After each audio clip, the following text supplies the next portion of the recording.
Mr. Chairman, Head 10, Office of the President, as amended, in the amount of $2,402,513. Mr. Chairman, I beg to move that Head 10 as amended stand part, please. The question is that Head 10 as amended stand part. All honorable members in favor, say aye. Honorable members against, say no. Methinks the ayes have it. Head 12, Parliament as amended, in the amount of $17,190,950. Mr. Chairman, I beg to move that Head 17 as amended stand part, please. As amended stand part. All honorable members in favor, say aye. Head 12. Head 12 as amended. Head 12 as amended stand part. All honorable members in favor, say aye. Honorable members against, say no. Methinks the ayes have it. Head 13, as amended, Prime Minister's Office, in the amount of $354,990,210. Mr. Chairman, I beg to move that Head 13 as amended stand part. The question is that Head 13 as amended stand part. All honorable members in favor, say aye. Honorable members against, say no. Methinks the ayes have it. Head 14, Ministry of Finance, as amended, in the amount of $325,935,458. Mr. Chairman, I beg to move that Head 14 stand part as amended. The question is that Head 14 as amended stand part. All honorable members in favor, say aye. Honorable members against, say no. Methinks the ayes have it. Head 15, Cabinet Office, as amended, in the amount of $29,947,564. The question is? Yeah. Mr. Chairman, I beg to move that Head 15 as amended stand part, please. The question is that Head 15 as amended stand part. All honorable members in favor, say aye. Honorable members against, say no. Methinks the ayes have it. Head 17, Ombudsman. Mr. Chairman, I beg to move that Head 17 stand part. The question is that Head 17 stand part. All honorable members in favor, say aye. Honorable members against, say no. Methinks the ayes have it. And Mr. Chairman, that amount was $897,484. Head 18, Audit, in the amount of $1,770,823. Mr. Chairman, I beg to move that Head 18 stand part. The question is that Head 18 stand part. All honorable members in favor, say aye. Honorable members against, say no. Methinks the ayes have it. Head 19, Treasury, in the amount of $54 million. Mr. Chairman, I beg to move that Head 19 stand part.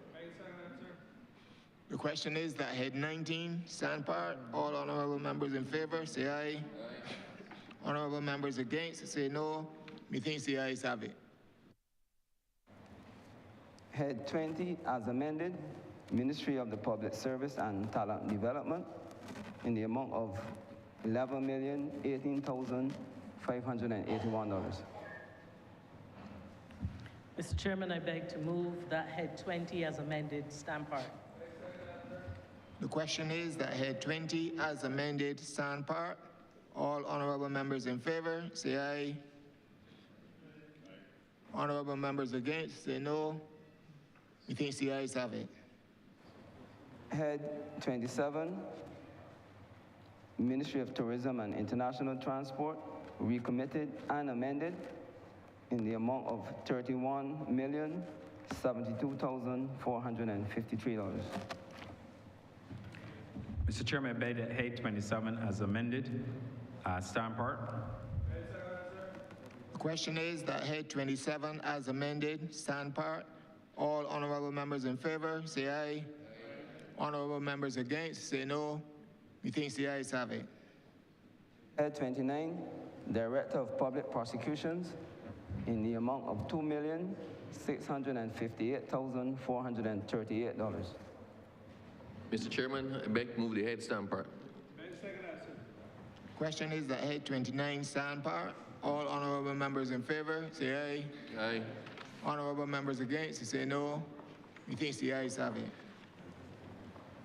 Head 30, Attorney General, as amended, in the amount of $18,508,613. Mr. Chairman, I beg to move that head 30 as amended stand part. The question is that head 30 as amended stand part. All honorable members in favor, say aye. Aye. Honorable members against, say no. Methinks the ayes have it. Head 31, Ministry of Innovation, Industry, Science and Technology, recommitted and amended in the amount of $159,679,120. Beg to move, sir, the head 31 stand part. Beg to second that. The question is that head 31 as amended stand part. All honorable members in favor, say aye. Honorable members against, say no. Methinks the ayes have it. Head 32, Ministry of Foreign Affairs and Foreign Trade, recommitted and amended in the amount of $79,791,720. Mr. Chairman, I beg to move that head 32, recommitted and amended stand part. Beg to second that. The question is that head 32 as amended stand part. All honorable members in favor, say aye. Aye. Honorable members against, say no. Methinks the ayes have it. Head 33, Ministry of Home Affairs and Information, as amended in the amount of $84,169,247. Mr. Chairman, I beg to move that head 33 as amended stand part. Beg to second that.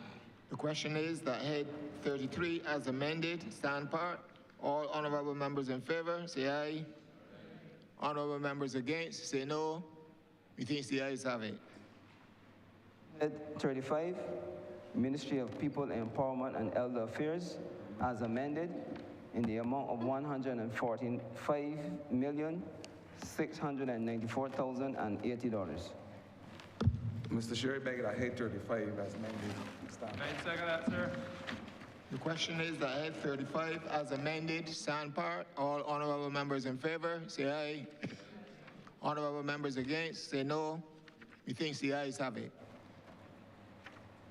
Head 39, Ministry of Legal Affairs and Criminal Justice, as amended in the amount of $190,686,812.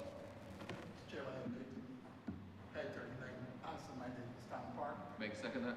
The question is that head 39 as amended stand part. All honorable members in favor, say aye. Aye. Honorable members against, say no. Methinks the ayes have it.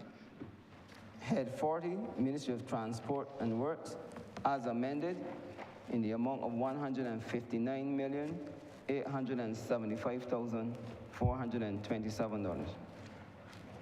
Mr. Chair, I beg to move that head 40 as amended stand part. Beg to second that, sir. The question is that head 40 as amended stand part. All honorable members in favor, say aye. Aye. Honorable members against, say no. Methinks the ayes have it. Head 41, Ministry of Energy, Business Development and Consumer Affairs, recommitted and amended in the amount of $80,825,769. Beg to move that head 41 stand part, sir, as amended. The question is that head 41 as amended stand part. All honorable members in favor, say aye. Aye. Honorable members against, say no. Methinks the ayes have it. Head 44, Ministry of Private and Public Investment, as amended in the amount of $61,275,006. Mr. Chairman, I beg to move that head 44 stand part as amended. The question is that head 44 as amended stand part. All honorable members in favor, say aye. Aye. Honorable members against, say no. Methinks the ayes have it. Head 50, Post Office, as amended in the amount of 13, sorry, that is not amended, sir. Head 50 Post Office in the amount of $13,699,734. Mr. Chairman, I beg that head 50 stand part. Beg to second that. The question is that head 50 stand part. All honorable members in favor, say aye. Honorable members against, say no. Methinks the ayes have it. Head 51, Ministry of Sports and Community Empowerment, recommitted and amended in the amount of $63,470,918. Mr. Chair, I beg that head 51 as amended stand par. Beg to second that. The question is that head 51 as amended stand part. All honorable members in favor, say aye. Honorable members against, say no. Methinks the ayes have it. Head 59, Ministry of Environment and National Beautification and Fisheries, as amended, in the amount of $111,433,182. Mr. Chairman, I beg to move that head 59 as amended stand part. Beg to second that. The question is that head 59 as amended stand part. All honorable members in favor, say aye. Aye. Honorable members against, say no. Methinks the ayes have it. Head 63, Ministry of Technological and Vocational Training, as amended, in the amount of $270,485,620. Mr. Chairman, I beg that head 63, as amended, stand part. Second that, sir. The question is that head 63 as amended stand part. All honorable members in favor, say aye. Honorable members against, say no. Methinks the ayes have it. Head 83, Ministry of Agriculture, Food and Nutritional Security, as amended, in the amount of $94,252,383. Mr. Chairman, I beg to move that head 83 as amended stand part. I second that, sir. The question is that head 83 as amended stand part. All honorable members in favor, say aye. Honorable members against, say no. Methinks the ayes have it.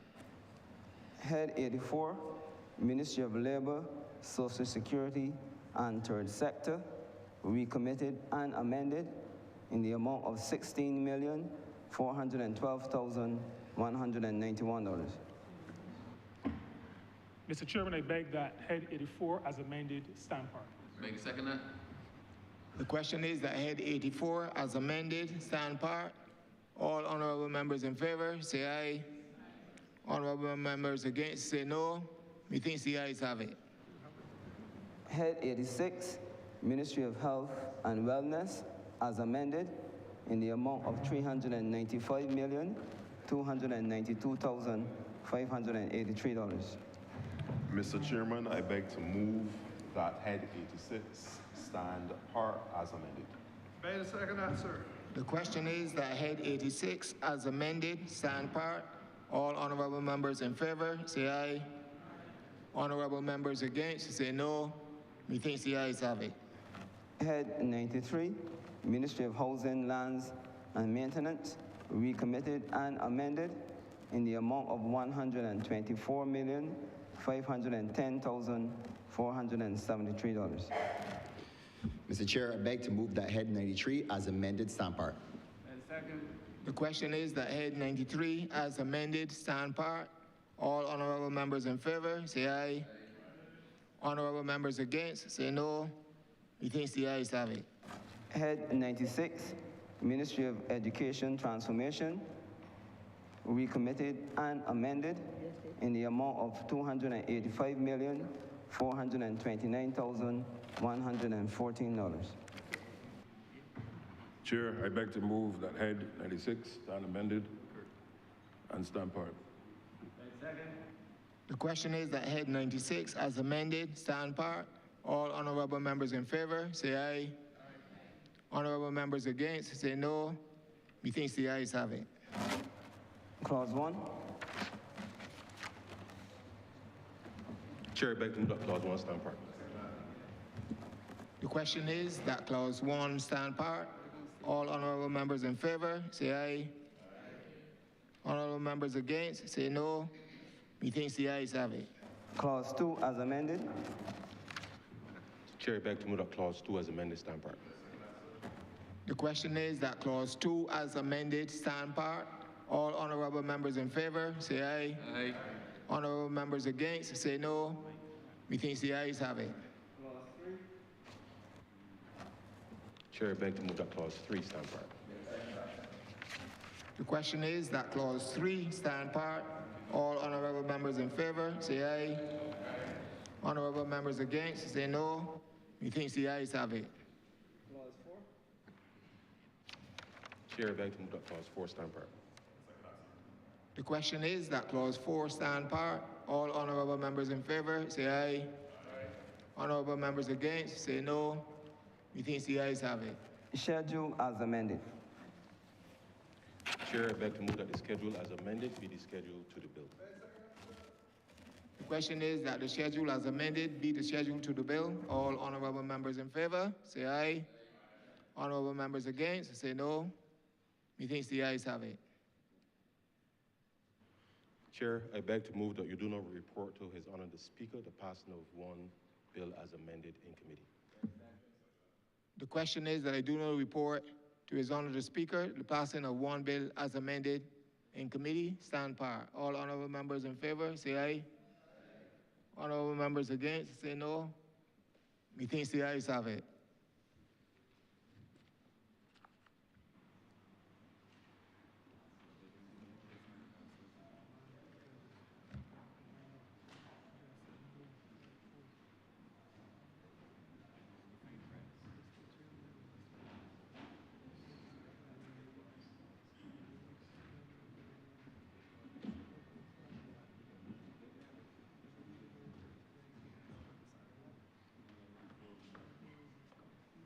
The chairman has reported progress and requests to leave to sit again.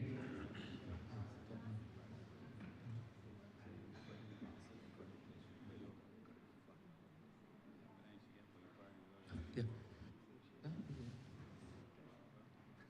Right, so he reported.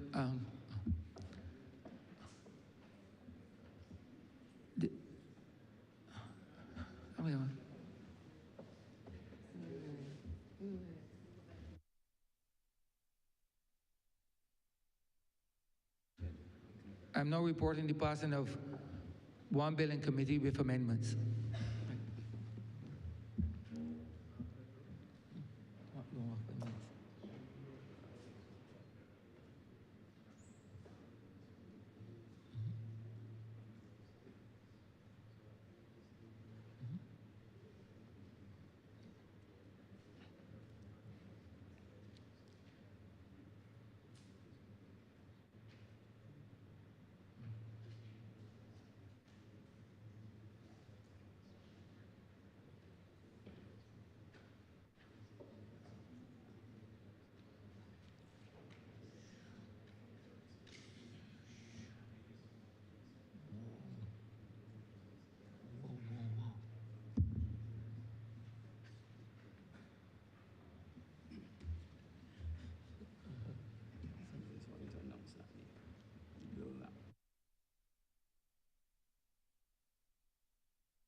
Out of an abundance of caution, I wish to inform the general public that the bill that has just passed would now be uploaded immediately with all the requisite amendments.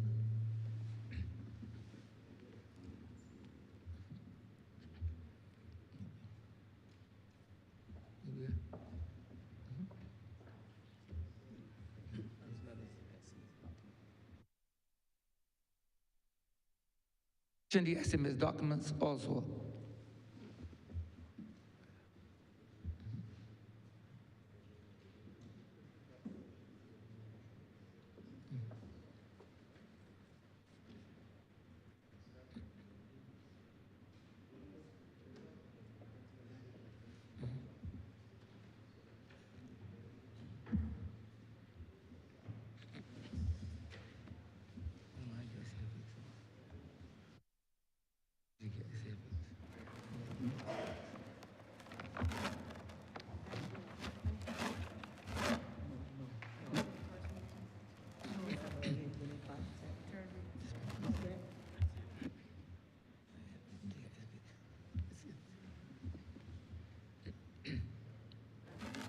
Speaker, order number 1, to move the second reading in the name of the Honourable Minister of Finance, to move the second reading of the appropriation bill, and in accordance with Standing Orders 63.5, when the minister is moving the second reading, he's essentially delivering the budgetary proposals for 2025. Honourable Member for Christchurch East Central.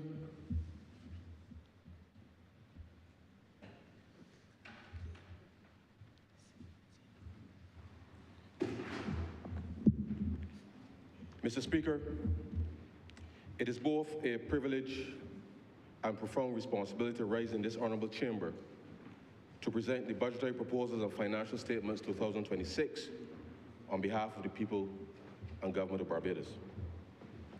There's an old adage, sir, that says the voice of the people is the voice of God. I thank the Almighty, our Creator, for continuing to bless Barbados and to give us the courage to face the challenges the world presents us. These are not ordinary times, sir. Around the world, nations continue to navigate uncertainty. Economic shocks, conflict, climate pressures, and supply disruptions that reach even our shores. Yet, time and time again, Barbados has shown that with faith, discipline, and unity, we can confront any challenge placed before us. I thank the good people of Christchurch East Central, who once again placed their confidence in me with overwhelming support on election day. In the weeks since, much of my time has been devoted to preparing the estimates and this budget and presenting this afternoon. But even as national work continues, progress is visible at home. Beautification efforts are advancing across the constituency, and improvements to our road infrastructure are beginning to take shape. The role of Minister of Finance is one I carry with the utmost seriousness, but is no more important to me than the responsibility I bear as the Member of Parliament for Christchurch East Central. When I work on the finances of Barbados, I am working for every Bajan, because the decisions made in this chamber must improve life in every community, including the ones that sent me here. And for those who have not yet had the opportunity to engage with me since the election, I'm looking forward to seeing you at my next constituency clinic on Tuesday, March 24th at 2 p.m. in the afternoon. To the people of Barbados, I thank you for reposing your confidence in the candidates of the Barbados Labour Party, under the leadership of the Honourable Prime Minister, the member for St. Michael Northeast. As my longtime friend from St. Michael West can attest, sir, the results of the elections were crystal clear.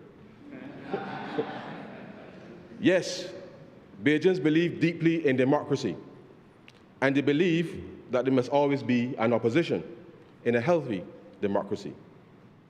But when election day came, sir, Barbadians made another point just as clearly. They chose the Barbados Labour Party to represent them in every constituency across this country. So, Mr. Speaker, sir, all of us in our seats before you in this chamber this afternoon are those members duly elected by all of the people of Barbados.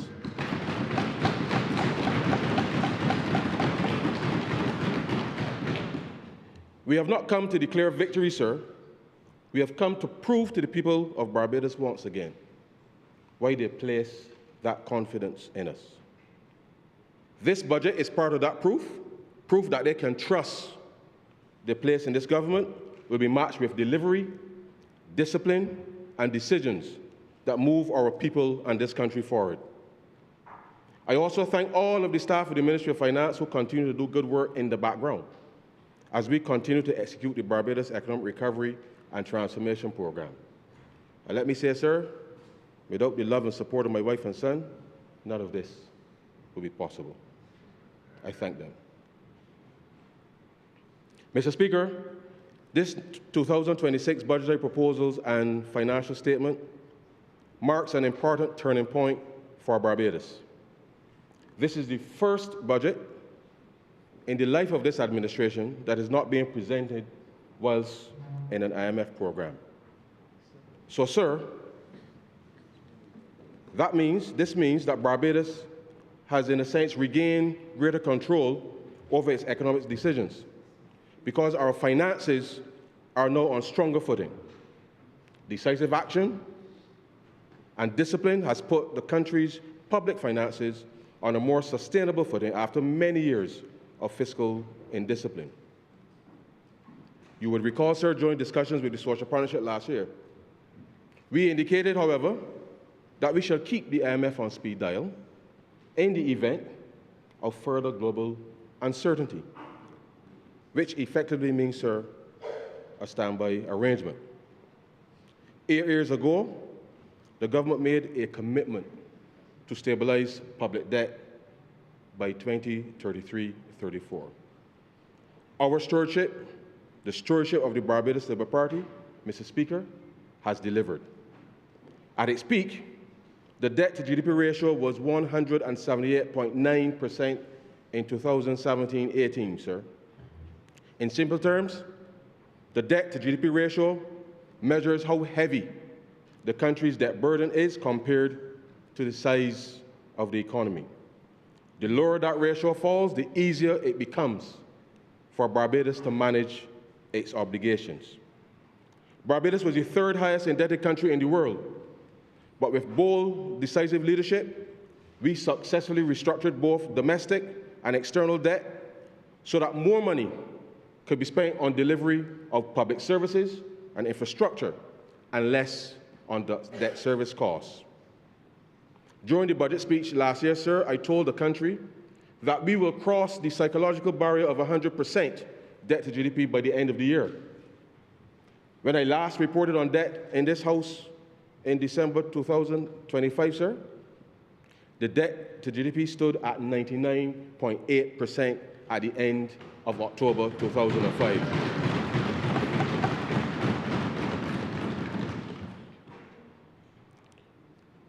Mr. Speaker, I would have loved nothing more as a national accounts statistician, sir, to regale you with the finer points of national accounting and how GDP is measured and revised. But time does not permit me to do that this afternoon. Because when I reported to you debt of 99.8%, that was on a GDP based on 2016 prices. The Barbados Statistical Service, with the support of the IMF Fiscal Affairs Division and CARTAP, has replaced Barbados' national accounts, or GDP estimates, from its previous 2016 base to 2023. And that GDP estimate, sir, is now an estimated $16.245 billion. At the end of January 2026, sir, the stock of debt was $15.156 billion, which, if you divide by the new GDP estimate, sir, of $16.245 billion, Barbados' debt to GDP ratio is now 93.3%.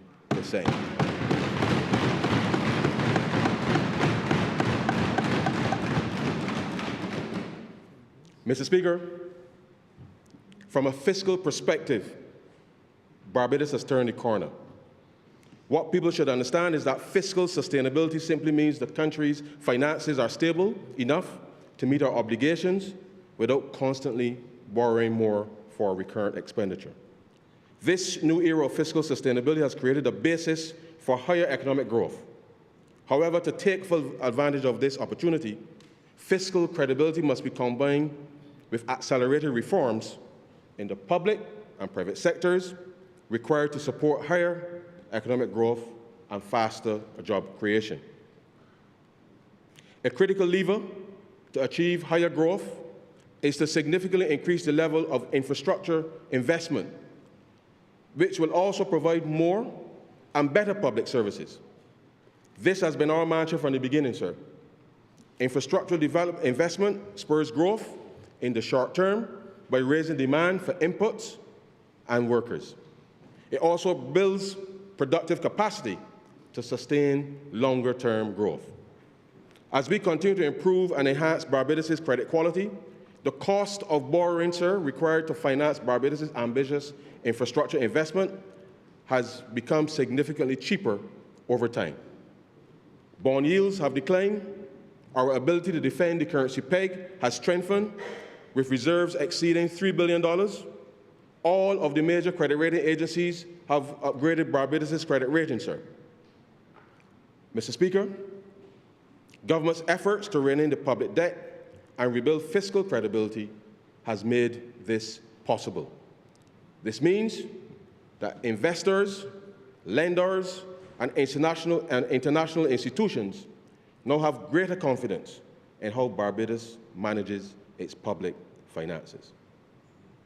But much more is needed to unlock investment flows and to ensure faster growth. The government cannot do it alone. It has embarked over the past 7 years on a series of reforms to mobilize private sector investment and expertise for infrastructural investment. And, sir, we know that investment in infrastructure creates jobs today while strengthening the foundation for economic growth tomorrow. At the same time, we are implementing reforms with the public sector to improve project preparation and delivery. And we are committing public money to catalyze infrastructure investment and to crowd in private finance. Mr. Speaker, let me pause and indicate to the country that Barbados is now off of everybody's list.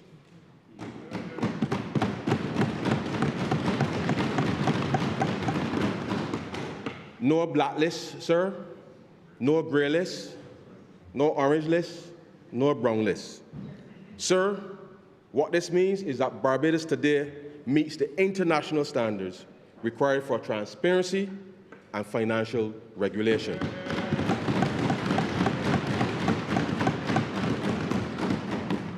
FATCA, sir, Foreign Account Tax Compliance Act, this check to prevent offshore tax evasion by U.S. citizens and green card holders. FATF, sir, Financial Action Task Force. These are the people that check for money laundering and terrorism financing. OECD, Organization of Economic Cooperation and Development. These are the people, sir, that check for tax matters. So, sir, rules that help prevent people from hiding income offshore to avoid taxes, a body that ensures that countries have systems in place to prevent money laundering and financing of terrorism, and standards that ensure that countries operate transparent and fair tax systems in the global economy. This budget shows a crucial shift in the government's own spending priorities. While spending on infrastructure is critical to building resilience and driving growth, the government is conscious that the world in which we live continues to present challenges in spite of our best efforts. Let me, at this point, sir, indicate for the benefit of the public what we just observed before I took to my feet.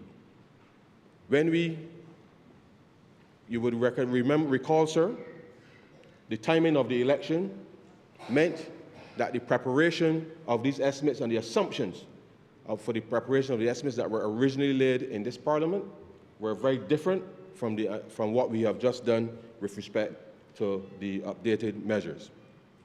When we prepared the estimates at the beginning, sir, the assumption was that we were going to be in a stable world.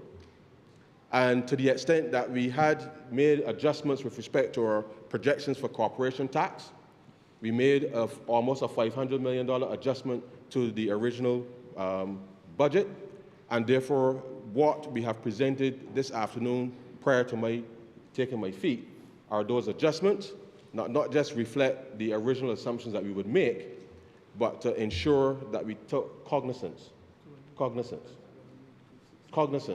of the fact that since we laid those estimates, the world has changed fundamentally. And so we are here this evening to outline to the country what we will do to respond to the current challenges, notwithstanding the fact that we have always, sir, always been flexible with respect to these measures. With respect to corporation taxes, sir, we have reduced those assumptions by $200 million.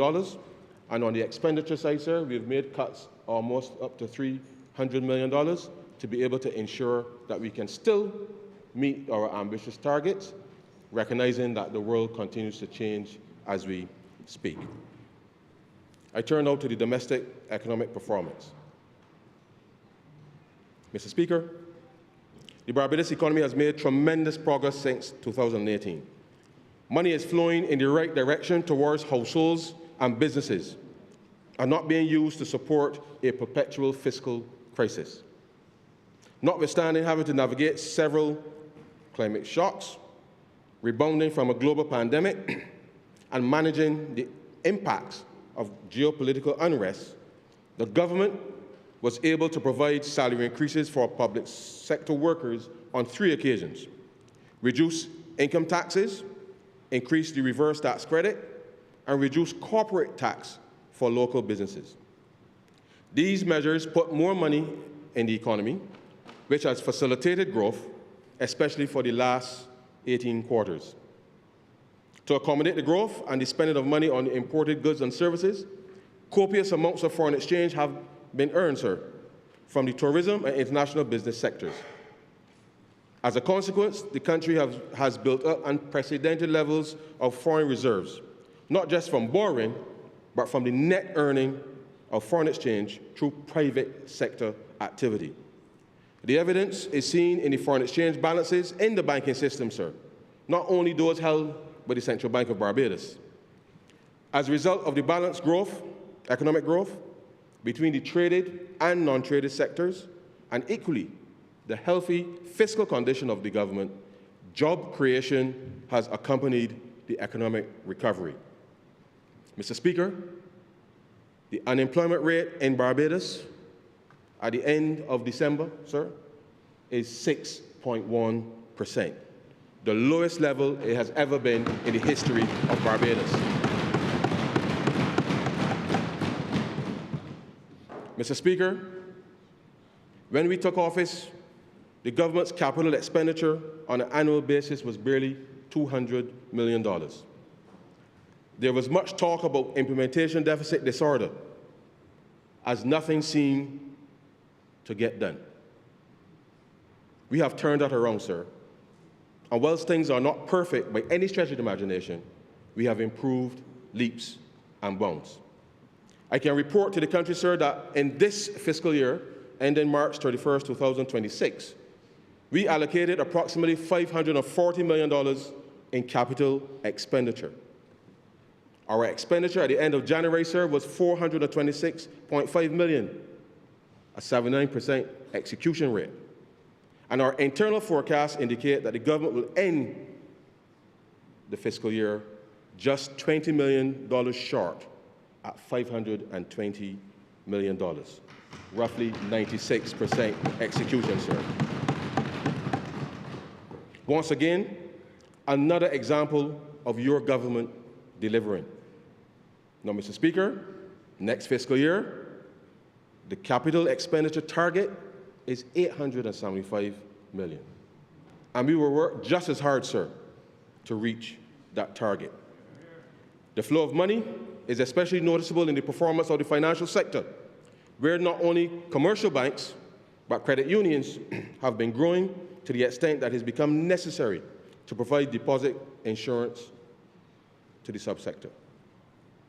Furthermore, the growth in the insurance industry, even during the crisis period, is indicative of the flow of money in the Barbados economy since the financial crisis period, the fiscal crisis period of 2009 to 18. In an economic environment filled with rapidly evolving external uncertainty, the government was able to contain inflation, keeping it at low to moderate rates, and it has used tax and non-tax measures to cushion the potential impact of faster rising import prices on Barbadian consumers. These measures meant that Barbadians forked out less money than they otherwise would have to if the government did not intervene. It is as much underappreciated strategy that the government employed and continues to employ as a barrier against externally induced shocks that are way beyond our control. There are some who have taken our success for granted, sir, demanding even more, without fully appreciating that these achievements have come at a financial cost, that our public servants have had to double down to help the country get past these hurdles, and that in the process, some citizens have come under stress, particularly those who have remained committed to helping us turn the ship of state around. But, Mr. Speaker, we are truly appreciative and guided by the principle that to whom much is given, much is expected. And that once we share the burden, sir, we shall share the bounty. When the government embarked on the Barbados Economic Recovery and Transformation Program in 2018, it had much work to undertake. Fiscal consolidation and structural reforms resulted in stronger public finances, more timely tax refund payments, and reduced central government arrears. From then until now, the consistent streamlining of government's operation has stimulated overall economic growth. The robust economic performance in 2025 solidified the country's resilience. Real GDP grew by 2.7%, on top of the 3.5% recorded in 2024.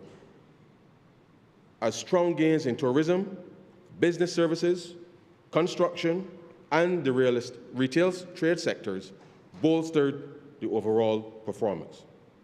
In fact, sir, based on our year-to-date performance, I expect the central bank will report to the country next month 19 consecutive quarters of economic expansion. This simply means the Barbadian economy, sir, has been growing steadily for nearly 5 consecutive years. Cost of living. Mr. Speaker, notwithstanding our efforts to help lower-income workers fight cost of living through mainly tax measures, the one thing each of us in this Parliament heard very clearly from our constituents in the last election, sir, was that the cost of living, particularly prices in the supermarket, had become too much to bear for some. This is in spite of the many efforts the government has already implemented in order to shield Barbadians. After inheriting a low-growth, high-tax economy in 2018 to experiencing the COVID-19 pandemic, then the war in Ukraine, then the blockage of the Suez Canal, sir, by the cargo ship Ever Given, it feels as if Bajans cannot catch a break, sir. We get it, Mr. Speaker. We get it. The truth is, I have said to the Honourable Prime Minister that it is clear that our lot is to be in perpetual crisis mode. Not because of anything the Barbados Labour Party or Bajans have done, but because some in the rest of the world clearly do not have a clear understanding as to what is truly important to the everyday citizens of the world. Today is not the time for a lot of long talk, sir, so I will get to the meat of the matter. Barbados' relationship with energy has been and will continue to be fundamental to determine how well we live. As an example, sir, in 2019, Barbados imported $728 million in fuel. In 2020, we imported $519 million in fuel. In 2021, sir, $685.8 million in fuel. In 2022, sir, $1.122 billion in fuel, almost $400 million more than in 2019. In 2023, sir, we imported $1.01 billion in fuel, sir, almost $300 million more than in 2019.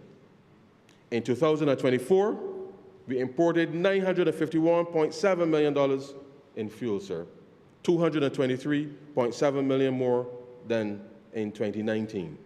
And last year, sir, $728.5 million in fuel. Sir, what we have to understand is that energy prices affect everything in the economy, from electricity to transportation to shipping, which is why fuel costs have such a direct impact on the cost of living. A lot has been said in the public, social media, calling programs about how high gas prices have been in Barbados. It would have been unconscionable, sir, for the government to allow gas prices to soar in 2022 and further destabilize the economy after the shock of the COVID-19 pandemic. You and I both know, sir, a lot of people who would have cursed all of us in here if we had allowed such a thing to happen. What we did then was to cap the amount of VAT the government collected on gasoline at 47 cents and diesel at 37 cents per litre. By capping the VAT on fuel at the equivalent of the price of oil internationally at US $80 per barrel, the government limited how much tax was collected when global oil prices rose, shielding our people from even higher prices at the pump. Reducing VAT on electricity bills from 17.5% to 7.5% was one of the measures used to protect households from the full impact of rising energy prices. We also capped freight rates at the 2019 level for the purpose of calculating the customs duties. Government took this step so unusually high shipping prices will not push the taxes paid on imported goods, which would have further inflated the price of goods to the consumer. We did all of that, sir, to shield Barbadians, Barbadian businesses, with the government foregoing additional revenue in the crisis.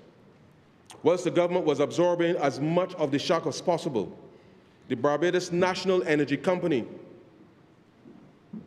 then known as the Barbados National Oil Company, was incurring operating losses because they were purchasing the petroleum products at a higher price than they were effectively selling into the market. A 9 cents per litre recovery fee was introduced such that they could recoup these operating losses over a 4-year period. So in a nutshell, sir, even though fuel prices fell sharply in 2025, the cumulative losses of the energy company incurred in the previous 3 years are still being collected today and will continue for at least another year on the current trajectory if left untouched. Mr. Speaker, the global oil market has experienced its most severe supply disruption in history over the past 2 weeks. Joint airstrikes on Iran on the 20th of February, followed by the near closure of the Strait of Hormuz, have sent Brent crude from US $64 per barrel in mid-February to just below US $106 per barrel today. The sharp increase, 66%, in global oil prices is a direct result of geopolitical conflict and war. And because Barbados imports its fuel, we inevitably feel that impact. But we can, and we have, taken deliberate steps to protect Barbadian households and businesses from the worst of its effects. Let me explain exactly what we have done and what else we will do, what it will cost, and what we are asking every Barbadian to do in return. Government will respond on 3 fronts, sir: securing our fuel supply and protecting electricity bills, capping prices at the pump, and addressing the implications of spiraling freight costs. First, we have already acted in the oil futures market. On government's instruction last week, our national fuel importer, the Barbados National Energy Company Limited, has locked in the price of heavy fuel oil, which powers our electricity generation, at US $92 per barrel for the next 3 months. Sir, Essentially, what the government did was to lock in the price of heavy fuel oil ahead of time to protect Barbadians from further price spikes in the international market over the next 3 months. So it is like agreeing to a fixed price today so that if prices rise tomorrow, you are protected. With the market today at almost US $106 per barrel for Brent crude, the price of heavy fuel oil will be approximately $96 per barrel, as the price runs on average approximately $10 less per barrel than Brent crude. That hedge is already saving Barbadian households and businesses approximately US $4 on every barrel of heavy fuel oil we import for electricity generation. Over the 240,000 barrels covered by the hedge over the next 3 months, 80,000 barrels per month, sir. That represents a savings of approximately US $1 million or 2 million Barbados compared to buying at today's price. And the prices are likely to continue to rise. The hedge was done not as a gamble, sir, but as insurance. It protects Barbados against future price spikes while the conflict continues. We will review again in 3 months, sir, when the hedge expires. The government will also subsidize electricity prices in addition to the hedge, sir. For context, the fuel clause adjustment is based on the actual cost of the heavy fuel oil purchased by the Barbados Light and Power. It is what causes your electricity bill, sir, to change on a monthly basis, along, of course, with your actual usage of electricity. All of the other components of the price of electricity are fixed by the rate hearing decisions. To be clear, sir, there are 4 major components to electricity bill in Barbados. 1, the customer charge. 2, the energy charge. 3, fuel cost adjustment. And 4, the VAT paid, sir. The first 2 are regulated by the Fair Trading Commission, and after lengthy hearings which occurred over 3 occasions over the last 40 years, most recently in 2022. Technically, sir, to address the cost of electricity between hearings, the government has only 2 options: the fuel clause adjustment and/or the VAT.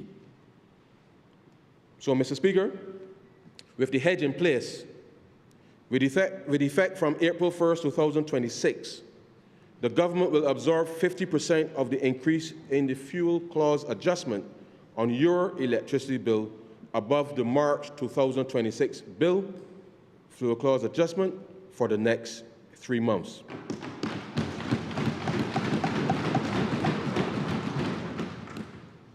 Without that intervention, the April electricity bill for the average household would rise by an estimated $32 above what it was in March. The government is absorbing half of that difference, $16 on top of what it is doing in containing the increase through purchasing the hedge at $92 for the next 3 months. In simple terms, the government is also covering half of the electricity increase so that Barbadians do not feel the full impact of rising energy prices.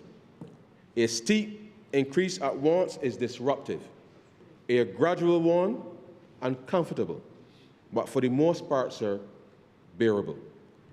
The cost of this subsidy will be $7.9 million over the 3-month hedge window. That is the total price we are paying for the next 3 months to keep your electricity bill stable. Clearly, sir, we will review where we are in 3 months, given the volatility of the energy prices. If the government wants to influence the consumption of electricity using peak and off-peak periods so as to reduce the strain on the electricity grid during high demand periods, then it has to use the fuel clause adjustment. Given the fuel clause adjustment is the same rate across all users of electricity, a policy to influence consumption across the two periods can only come by charging a higher fuel clause adjustment during existing peak periods and a cheaper fuel clause adjustment during the off-peak period. The weighted average of the two, sir, will ensure that the required fuel clause adjustment is recovered by the Barbados Light and Power. It can work once the Barbados Light and Power has the data set and programming in place to accomplish it. This two-tiered system, sir, already exists for large manufacturers. We will work with the Barbados Light and Power to introduce in the very near future for the benefit of Barbadian households an off-peak tariff. This will balance energy demand, reduce reliance on expensive peak power plants, and lower consumer bills.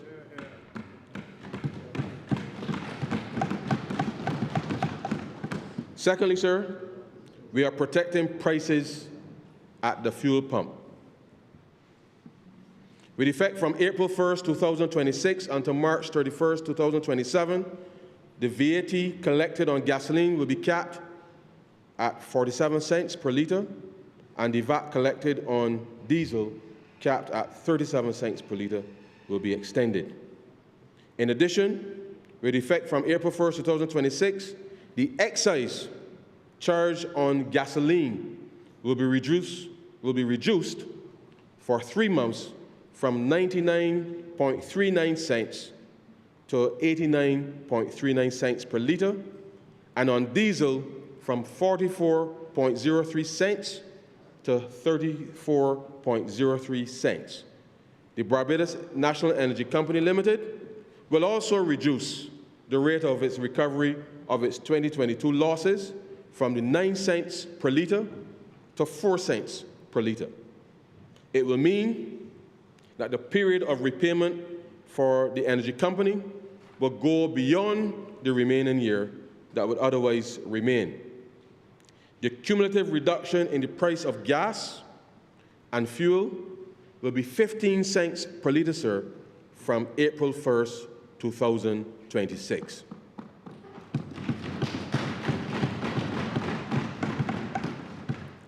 Our pricing scenario, sir, show that gasoline prices will not breach the $4 per litre threshold until the oil price exceeds US $110 per barrel.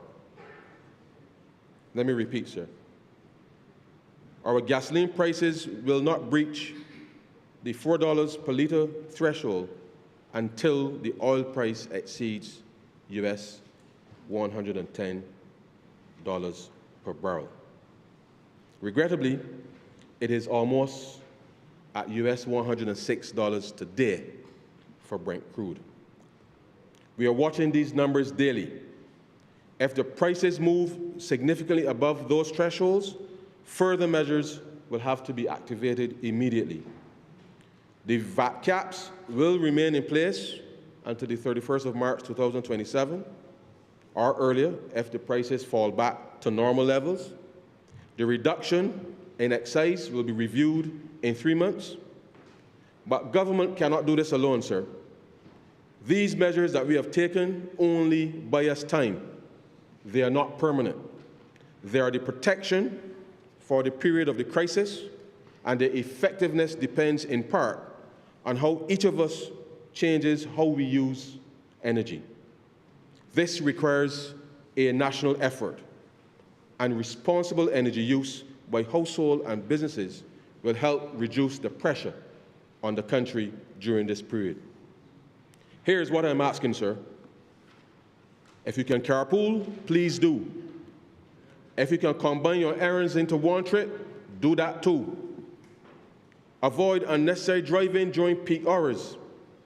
Where it is practical, sir, use public transportation. When it comes to electricity usage, switch off the lights, sir, and the appliances when you're not using them, or install solar lights as appropriate, sir. It sounds simple, but it really is, sir. Reduce your air conditioning where possible. When you do use it, we advise, sir, set the temperature between 24 and 25 degrees, sir. Every degree, sir, every degree lower adds significantly to your bill and to the national load. Luckily, sir, outside is still relatively cool as it's March, but as we approach summer, sir, it naturally will get hotter. Fans, sir, fans consume significantly more electricity, sir, than air conditioning units. When you do use the fan, sir, you must be careful with respect to the length of time for which you do so. These small changes on their own may seem modest, but multiplied across every home and every office in Barbados, they add up to real savings on your electricity bill and real relief, sir, on the national grid. To the commercial sector, the national energy discipline we are calling for includes you. Substitute wired lighting for solar lights and reduce cooling after business hours as appropriate. We have learned to not turn the AC off in the evening, and this will introduce other environmental challenges. So please audit your refrigeration and cooling systems. Identify where you are wasting energy and fix it. Businesses that reduce their energy footprint now will be more competitive when prices normalize. Mr. Speaker, a significant portion of our import costs is food. Rising oil prices pushes up fertilizer costs and freight costs, which pushes up food prices, sir. I'm asking you to support our farmers and buy local where you can. Start a kitchen garden, sir, if you have the space. If you think you don't have space, sir, you might consider buckets or barrels or grow bags. Let us learn to make our own fertilizer, sir, make our own compost. Every dollar kept in the local food economy, sir, is a dollar that does not depend on imported fuel to reach our table. Mr. Speaker, speculation is rife about how high oil prices will go. Some of the pundits have speculated they could range between US $150 and US $200 per barrel. Our focus, sir, these past 7 years have been to build buffers such that the country can ride out unexpected shocks. No matter how you look at it, sir, if any of these scenarios materialize, the world, which includes Barbados, sir, will likely go into recession. So let me say this clearly for our Barbadians up front. There's no fiscal response the government of Barbados could undertake on its own to absorb the impact if any of these scenarios played out. The mathematics just doesn't work, sir. The adjustment will also require a change in behavior by the government, all households, and all businesses. Earlier, sir, I indicated that we imported $519 million in fuel in 2020. You will remember, sir, that was when we were all under lockdown. Going to the supermarket on a particular day, the majority of the country was working from home, sir. Children had to attend school online, and at the same time, our tourism and large segments of the business sector were operating at bare bones. How we as a country respond to this crisis will ultimately determine, sir, the impact. It is my greatest hope that this crisis is short-lived. But hope alone has never been an effective strategy. My grandmother always told me, sir, that God helps those who help themselves. Barbados will make it, sir, once we come together, work together to achieve our collective goals. For decades, the most important component of energy in our economy has been the price of oil. It flows through every artery in the economy, directly because of the impact on energy costs, and indirectly because all production of goods and services require inputs that are in some way influenced by rising prices. The greatest factor in rising prices throughout the world economy is the price of oil. Oil is to the economy what blood is to the human body. There's a serious irony, sir, that as oil prices rise, renewable energy becomes more relevant and affordable. However, rising oil prices always suggest uncertainty and insecurity, which are the two most fundamental factors in determining the relevance of renewable energy. In this regard, no country has to be threatened, sir, by such negative factors to appreciate that it does not have to wait for rising oil prices to promote certainty and security as critical factors in its pursuit of sustainable energy growth, economic growth, and development. The day must come when it does not require an external force to guide our internal focus on what is right for our people.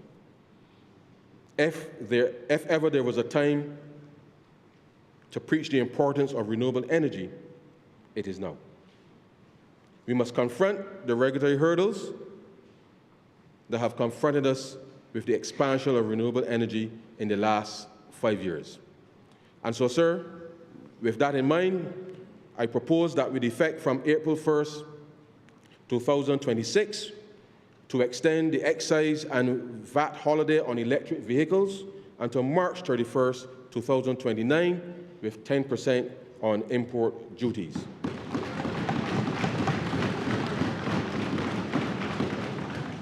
Also, with effect from April 1st, 2026, sir, the cost of replacement batteries for electric and hybrid vehicles will become eligible for the 5-year personal income tax deduction, sir.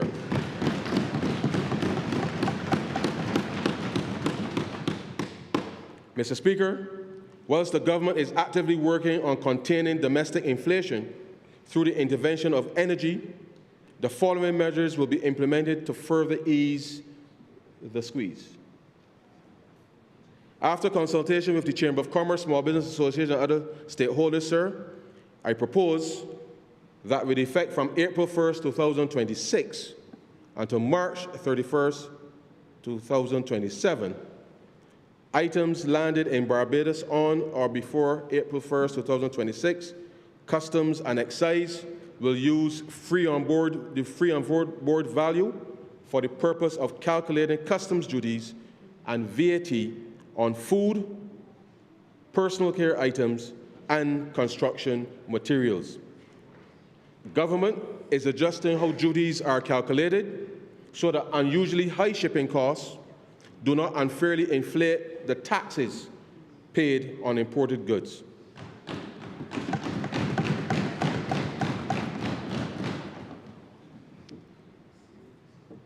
It is like ensuring the tax is calculated on the item itself, not the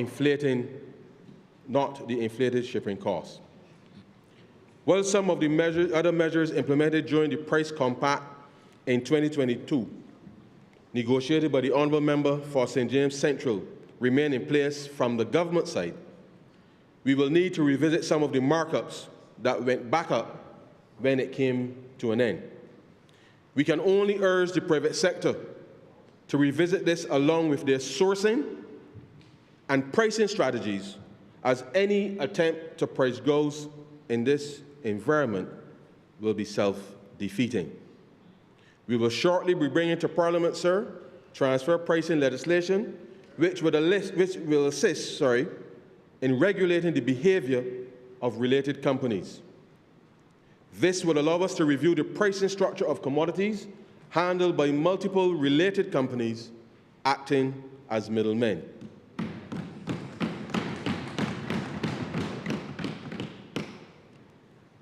The government We'll also be proactive in monitoring developments, including requiring steps to be taken to facilitate real-time access to prices for the essential items identified in the basket of goods. I take this opportunity, sir, to remind Bajans, consumers, to go to Ask Delia, where they can get the best prices and stretch their dollar. I am advised, sir, by the stakeholders on average last month, a container from China was just under US $4,000. If the oil price reaches US $150 per barrel, sir, the shipping companies are predicting a fourfold increase to US $16,000 on average per container. The knock-on effect in retail is estimated at over 25% when added to the compounded effect of duty. I'm also advised, sir, that as a result of the current conflict in the Middle East, shipping lines, which rely primarily on fuel for transiting their vessels across the world, have begun to take defensive action, which will impact Barbados shortly. Local shipping agents have advised that they have received instructions implementing the 30-day notice period for the increase in the bunker surcharge. For 20-foot containers, sir, it will be going from US $200 per container to $700 US, sir, per 20-foot container. For 40-foot containers, sir, the bunker surcharge will be going from US $400 per container to US $1,400 per container. A bunker surcharge, often termed bunker adjustment factor, sir, or fuel adjustment factor, is the floating fee added to ocean freight rates to compensate carriers for fluctuating fuel or bunker prices. The purpose of the bunker surcharge is to protect shipping lines from sudden, volatile increases in oil prices. The following shipping lines have announced or implemented these surcharges. CMA CGM announced an emergency fuel surcharge effective from 23rd of March 2026. Loading dates for all trades, with rates around $150 per TEU for dry and $180 per TEU for reefer on long-haul routes. MSC, the Mediterranean Shipping Company, implemented an emergency fuel surcharge on multiple routes starting 16th of March 2026, sir, today, including routes from the Mediterranean and Black Sea to Red Sea, East Africa, and the Indian subcontinent. Hapag-Lloyd, sir, announced an emergency fuel surcharge across all trades effective from 23rd March 2026, citing costs not covered by their regular marine fuel recovery mechanism. Maersk, sir, implemented a global emergency bunker surcharge effective from 25th of March 2026, price calculation date, to address fuel supply shortages alongside a temporary emergency contingency surcharge for Europe trades on the 6th of March 2026. I've taken the time, sir, to outline these issues because while the government will do its best to shield the country from the full impact of these shocks, Bajans should also have an appreciation for the full picture. I don't speak on behalf of the private sector, but I am sharing some of the issues they will be facing directly in order for all of us in this country to continue living the lifestyle to which we have become accustomed. Some consumer advocates have asked for clarity in relation to the price adjustments. So in the same way, the Light and Power uses the fuel clause adjustment to recover the fluctuation in energy prices, sir, the shipping lines have a similar stabilizing mechanism which allows us on a daily basis to go to the supermarkets and retail outlets and take things off the shelf. As you have just heard, sir, the cumulative buildup outside Barbados has already galloped. Mr. Speaker, to assist in containing further price escalation, I propose that with effect from April 1st, 2026 until March 31st, 2027, for the purpose of calculating customs duties and VAT for CIF shipments, the Custom and Excise Department will cap the value for a 20-foot container at US $3,000 and the value for a 40-foot container at US $6,000.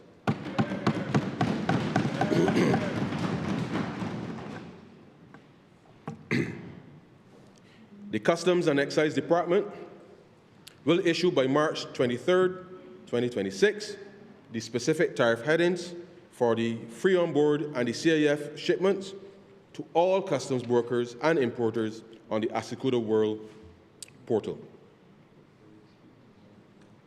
From the beginning of this administration in 2018, we have always been focused on ensuring that those who earn the least, who will always face the full brunt of any shocks, that this Barbados Labour Party government find ways to ease the pressure. We reinstated the reverse tax credit from $650 back to the $1,300, as people will call it, sir, and expanded those eligible to include persons earning between $18,000 and $25,000 per year. In keeping with our manifesto covenant, sir, and especially given the unexpected escalation in global fuel prices and inflation, I am pleased to announce that for income year 2025, sir, the reverse tax credit will increase from $1,300, sir, to $1,700 for those persons, sir, earning up to $25,000 per annum. The reverse tax credits puts money back into the pockets of lower income earners to help ease the pressure of rising living costs. Mr. Speaker, we go further. For income year 2025, we will expand the reverse tax credit by raising the income level for eligibility from $25,000 to $35,000 per annum. These persons will receive a reverse tax credit of $750. This will benefit another 17,221 persons at a cost, sir, of $12.9 million.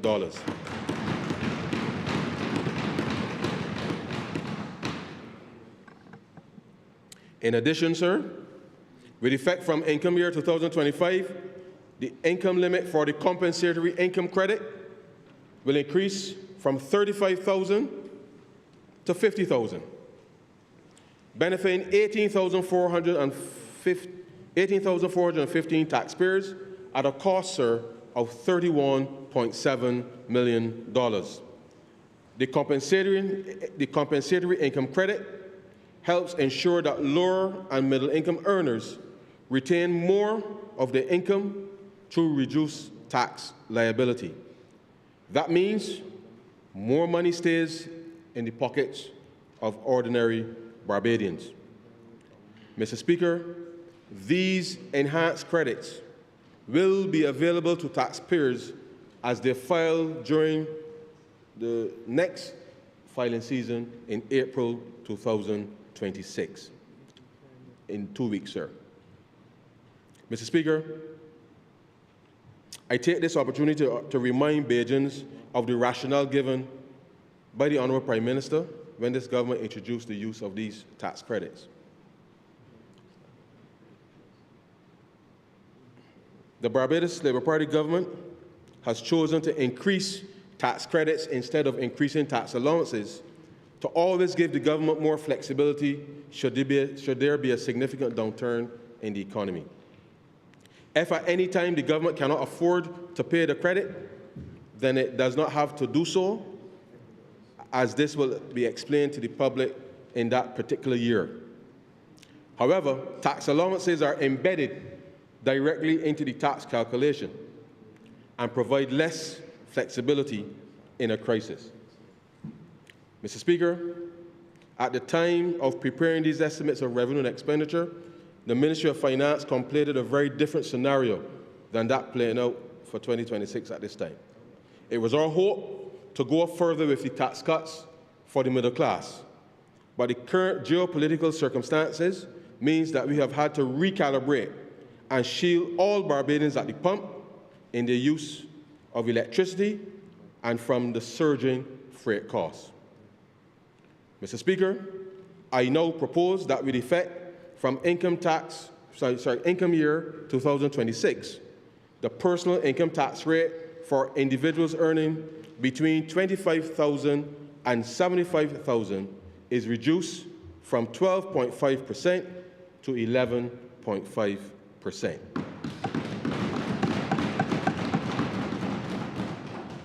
And for those earning above $75,000 per year, reduced from 28.5% to 27.5% at a cost of $9.7 million.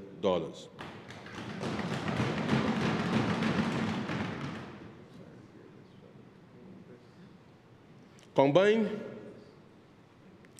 these two measures return $26.1 million annually to working Barbadians, placing more disposable income in the hands of the middle class while preserving the integrity of the progressive tax structure. We would have gone further, and it is our intention to do so. But the current global environment, marked by geopolitical conflict, supply chain disruption, and rising inflation, demands that we proceed with discipline. Fiscal caution today is what protects our ability to deliver more for Barbadians tomorrow. I now turn to our pensioners, sir. Mr. Speaker, we are conscious that the investment income for all pension funds, both public and private, has not been as robust given the lack of economic growth in the last decade. Pensioners have not had increases that reflect the cost of living. Bearing in mind as well that not only are they on fixed incomes, some families have had to rely heavily, sometimes on the fixed income of the single pensioner in the household as the only stable income for which that household will get by. This government has done our part to deliver a new level of investor confidence, but the crises we have faced have also constrained our opportunity for pension income to effectively catch up with inflation. With that in mind, sir, with effect from April 1st, 2026 for 1 year, we introduced a cost of living cash credit for pensioners with income less than $50,000 per year of $100 per month, sir.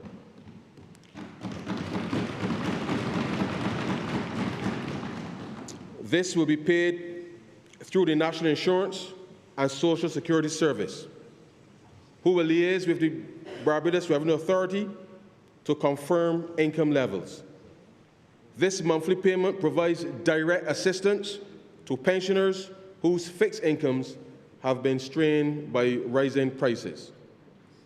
Persons may opt to receive the cash credit quarterly, semi-annually, or annually. Eligible persons are persons receiving the contributory pension as of April 1st, 2026, person receiving survivor's benefits as of April 1st, 2026, persons receiving a non-contributory pension as of April 1st, 2026, and public officers, retired public officers, receiving pension payments from the Treasury as of April 1st, 2026.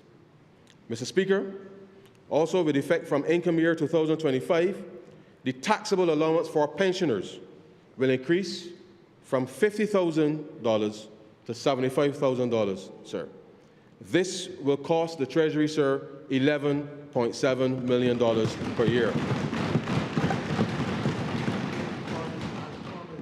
As promised, sir. Mr. Speaker, all of us in this chamber know persons over 65 who are not in receipt of a pension. Many of these persons work during their productive years, but fail to make the appropriate number of contributions to get a contributory pension from the National Insurance Scheme. And as a result, would get back their contributions and interest as a one-off grant.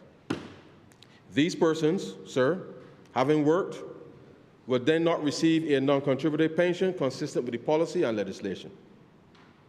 The government is also conscious that these persons are disproportionately impacted by the increasing cost of living. As was the case with the Solidarity Allowance last year, this segment of our population should also benefit from the cost of living cash credit. I therefore propose that from April 1st, 2026, for 1 year, Barbadians over 65 not in receipt of any pension income, domestic or abroad, be eligible to receive the cost of living cash credit of $100 per month.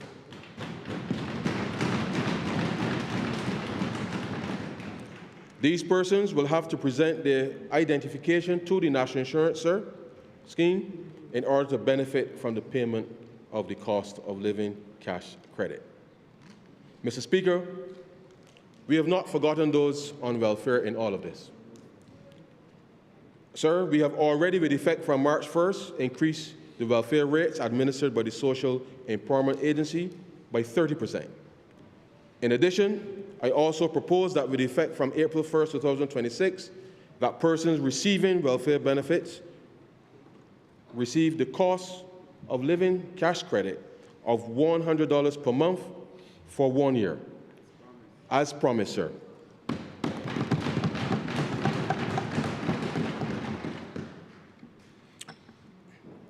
The National Insurance and Social Security Service, sir, will work with the Social Empowerment Agency to execute and validate these payments. I now turn to citizen security and resilience, sir. Mr. Speaker, citizen safety is the first duty of a state. No national mission, economic diversification, youth opportunity, tourism renewal, sir, or public sector modernization can succeed if communities feel unsafe. Crime and lawlessness often strains and sometimes destroys families and community cohesion, damages quality of life, discourages investment, and undermines confidence in our economy. We are all very concerned about the recent escalation of violence. What has dumbfounded many Bajans is that when we take the time to reflect on what is actually happening and why, we know that it just makes no sense.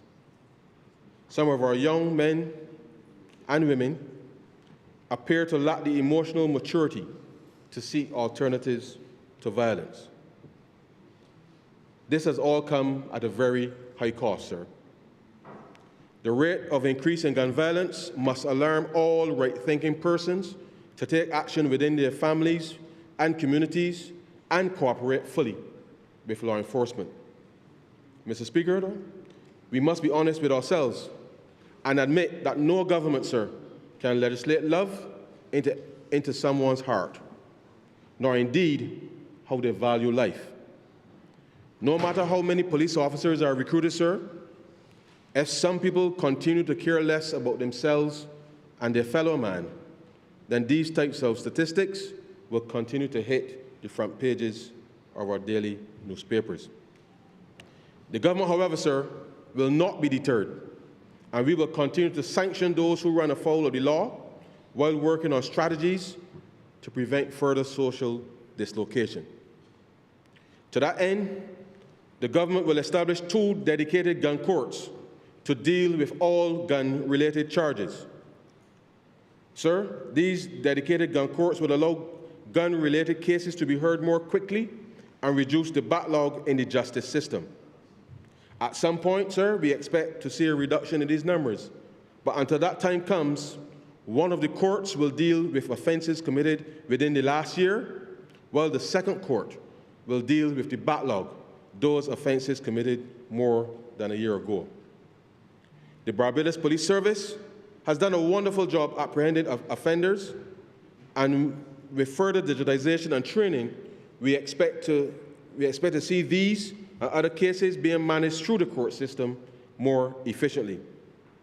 In addition, we will invest in upgrading the accommodation for our police officers over the next 3 years, starting with the construction of a new station as part of the Six Roads Civic Center. We will continue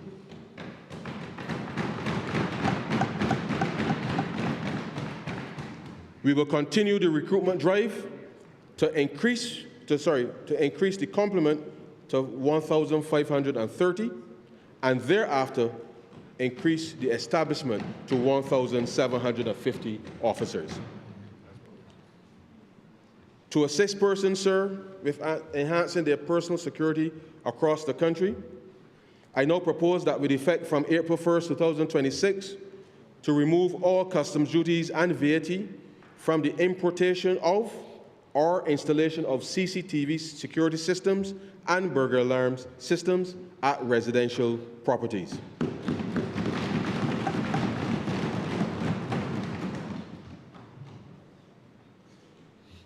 Mr. Speaker, you will also recall that in 2024 we changed the policy of having police officers respond to every fender bender, which wasted hundreds of police man-hours every week. Thankfully, this is no longer the case, as officials from the insurance companies now deal with these routine accidents. Whilst this policy has worked well thus far, after consultation with the General Insurance Association of Barbados, we encourage that all vehicles install a working dash cam with a minimum of 30 gigs of storage on the vehicle to assist in keeping order on the road, as well as easy adjudication when accidents occur. We will encourage insurance companies to give a benefit where the dash cams are installed. The cost of these dash cams, sir, vary depending on the level of sophistication, with most being front-facing, whilst others have both front and rear views. Some, sir, even have built-in GPS with Google Maps. Whatever drivers choose to purchase, sir, I propose that with effect from April 1st, 2026 for 1 year, that all purchases of dash cams and GPS devices for installation on all vehicles be duty and VAT-free on importation to Barbados.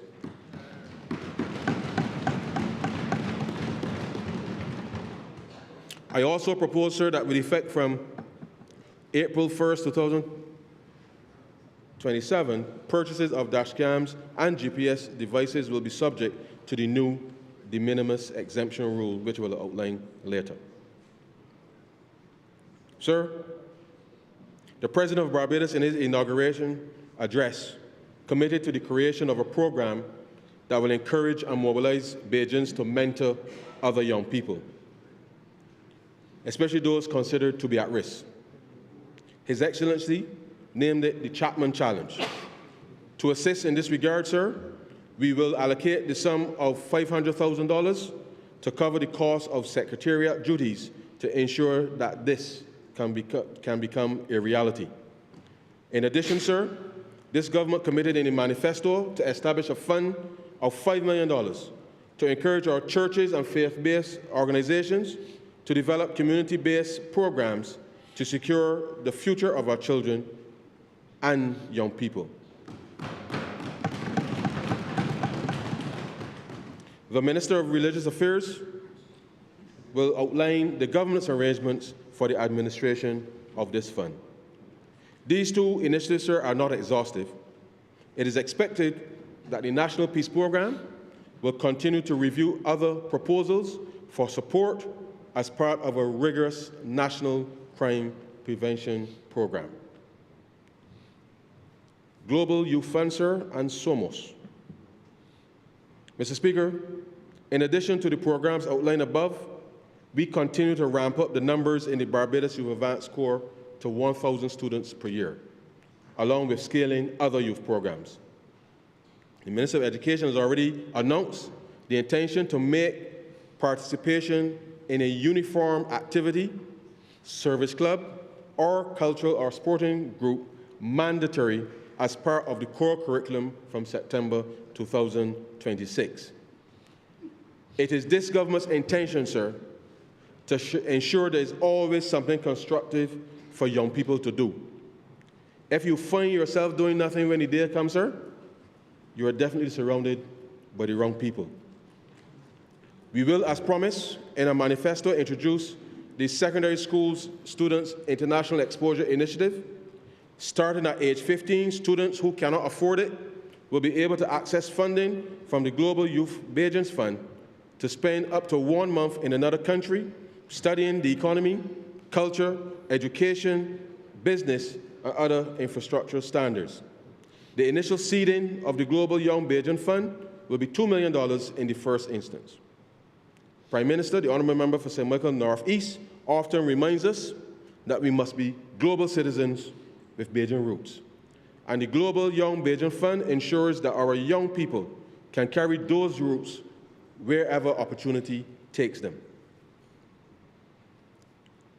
Sir, the Development Bank for Latin America and the Caribbean, known as CAF, sir, through the Ministry of Finance, has launched a program called SOMOS, which stands for Spanish Opens More Opportunities, to promote Spanish as a foreign language in Barbados and to strengthen cultural, education, and economic links between Latin America and the Caribbean. We are working collaboratively to promote this program with various ministries and government agencies and stakeholders from academia and the private sector. This SOMOS program, sir, has the full support of the governments of Argentina, Colombia, Cuba, Panama, and Venezuela.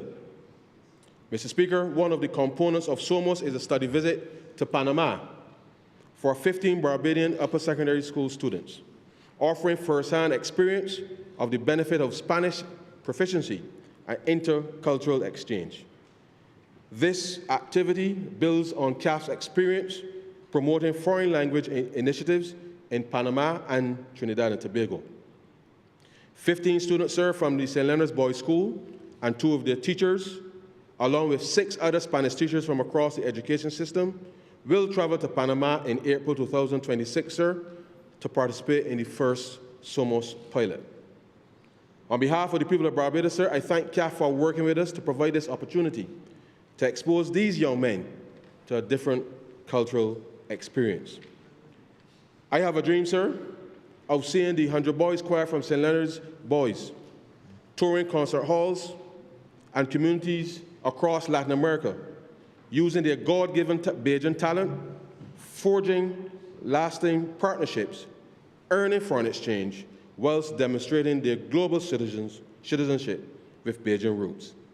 We will work to expand the SOMOS across the rest of the school system in support of the objectives, sir, of the Global Youth Beijing Fund.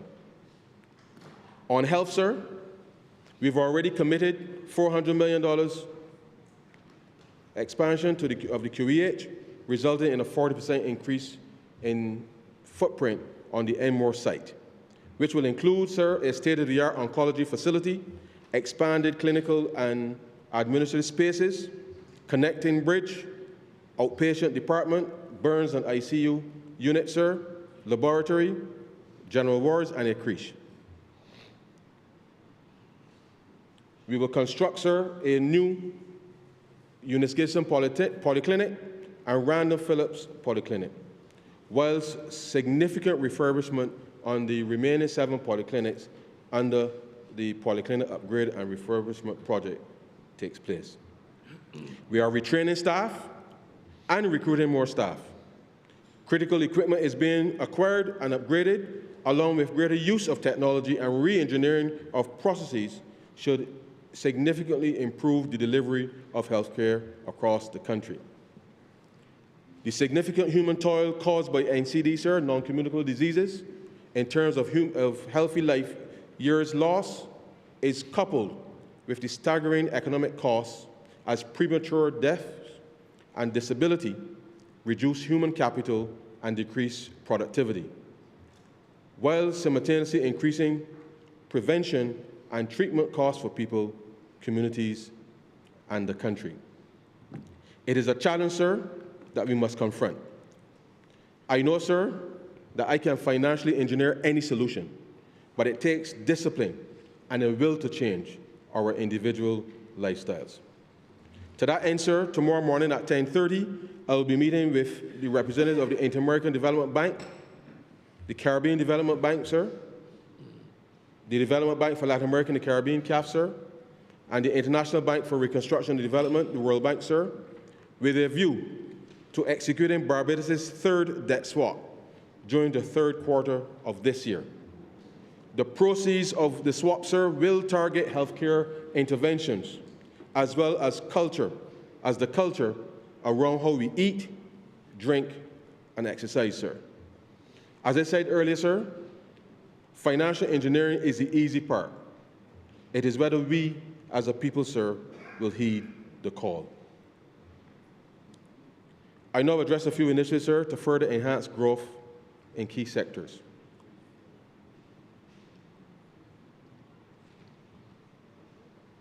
Within agriculture, sir, we will continue the program to bring the once abandoned Clico-owned plantation lands back into production. The Ministry of Agriculture, Food and Nutritional Security will prioritize investment in climate-smart agriculture, freight container farms, greenhouses, and hydroponic and aquaponic systems, which together with formal training in agricultural practices and business management for young people, we can be assured of greater yields to deliver a genuine return on investment. The completion of the tissue culture laboratory very shortly is pivotal to Barbados agricultural sector reaching its pinnacle. As bees, sir, we understand our role in making a better life for our people. We also understand, sir, the importance of providing sound economic management such that our ordinary citizens can reap the harvest. Sir, we know that apiculture simply refers to beekeeping, which plays a critical role in pollinating crops and improving agricultural yields. A healthy bee population, sir, is essential to national agricultural systems and ecological stability, economic stability, and fiscal discipline, sir.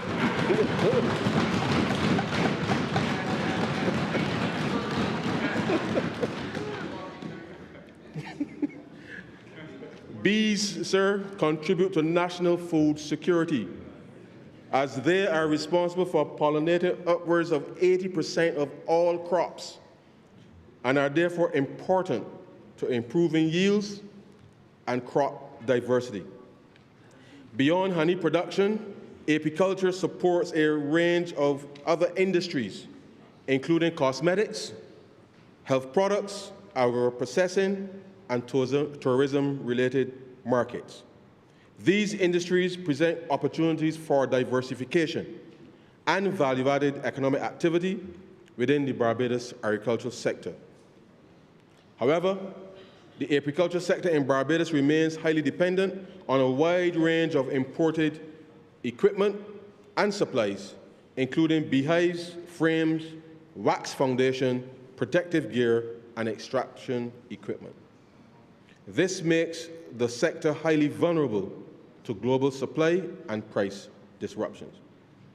To further support this fledgling sector, sir, that has the ability to empower young people and other vulnerable groups, I now propose that with effect from April 1st, 2026, to create a rebate of 50% up to a maximum of $5,000 per year be instituted on approved apiary inputs, such as full beehives, frames, foundations, smokers, and hive tools. The Ministry of Agriculture, sir, Food and Nutrition Security, will work with Export Barbados to examine the local manufacture of protective clothing for the sector, cutting costs and opening a new stream of income for creative entrepreneurs.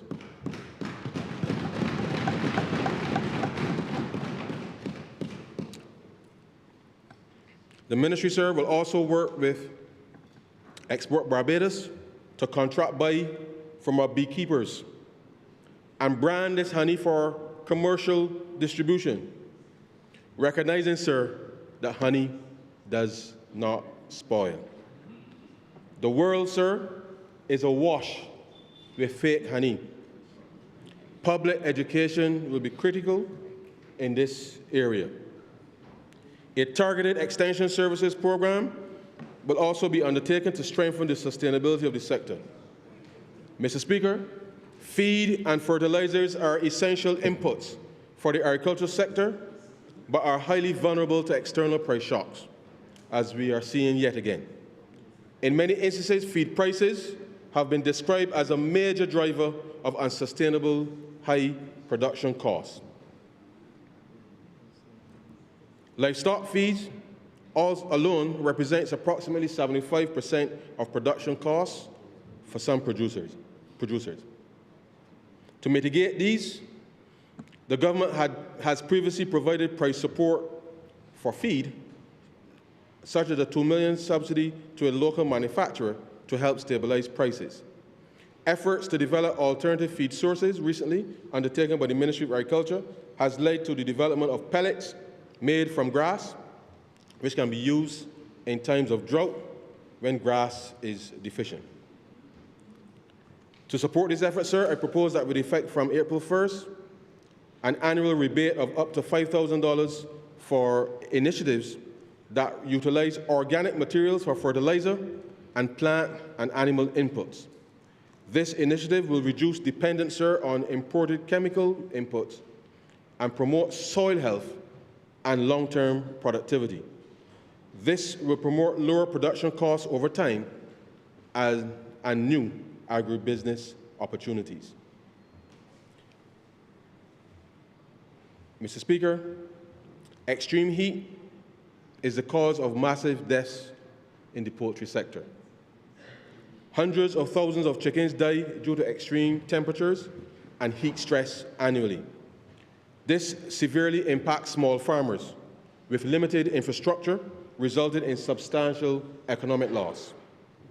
The Barbados Agricultural Society has piloted a project using a special paint designed to reduce heat and energy stress, effectively boosting growth rates and the welfare of the birds.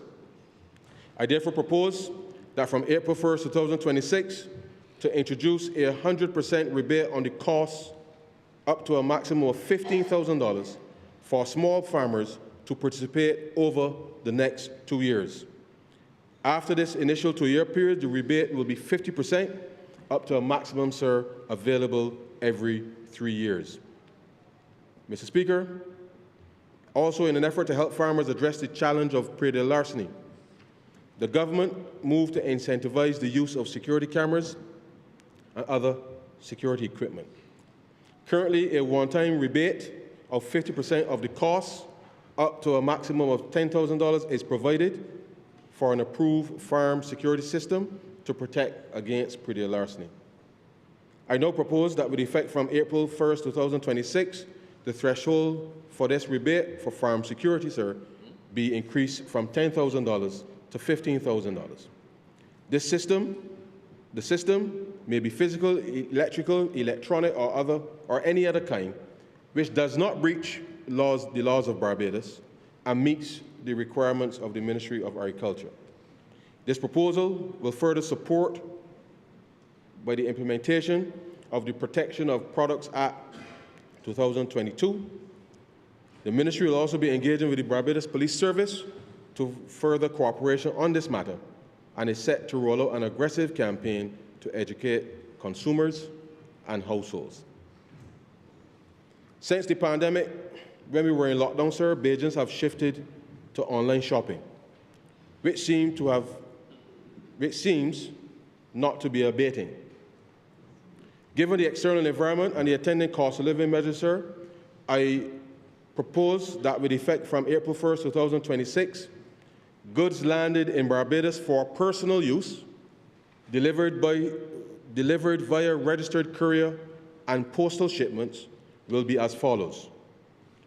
1, there will be an increase in the de minimis threshold for duty and VAT-free importation value from $60 to $150 free on board.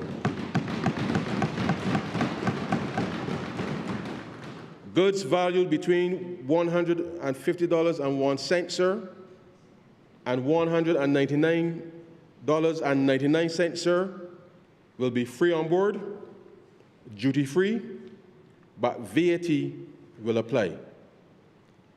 3, sir, goods valued over $200 will be free on board, and customs, duties, and VAT will apply. The de minimis exemption for goods, sir, do not include alcoholic beverages, cannabis products, vaping products, sir, cigars, cigarettes, and manufactured tobacco from the de minimis exemption regardless of value. Sir, 5, a $500 fine will be imposed for false declaration, sir, and under invoicing plus the assessed duty. For the avoidance of any doubt, sir, importation of firearms of any type without a license, whole or in part, ammunition of any caliber, drugs, whether cannabis, cocaine, heroin, crack, methamphetamine, etc., sir, for the purpose of this regime, do not constitute personal use items. Importation of pharmaceuticals must be accompanied with a prescription from a registered physician or an import license from the Barbados Drug Service. Micro and small businesses, sir. Within the micro and small business sector, with effect from April 1st, 2026, sir, the loan limit for the Trust Fund Limited will increase from $10,000, sir, to $20,000.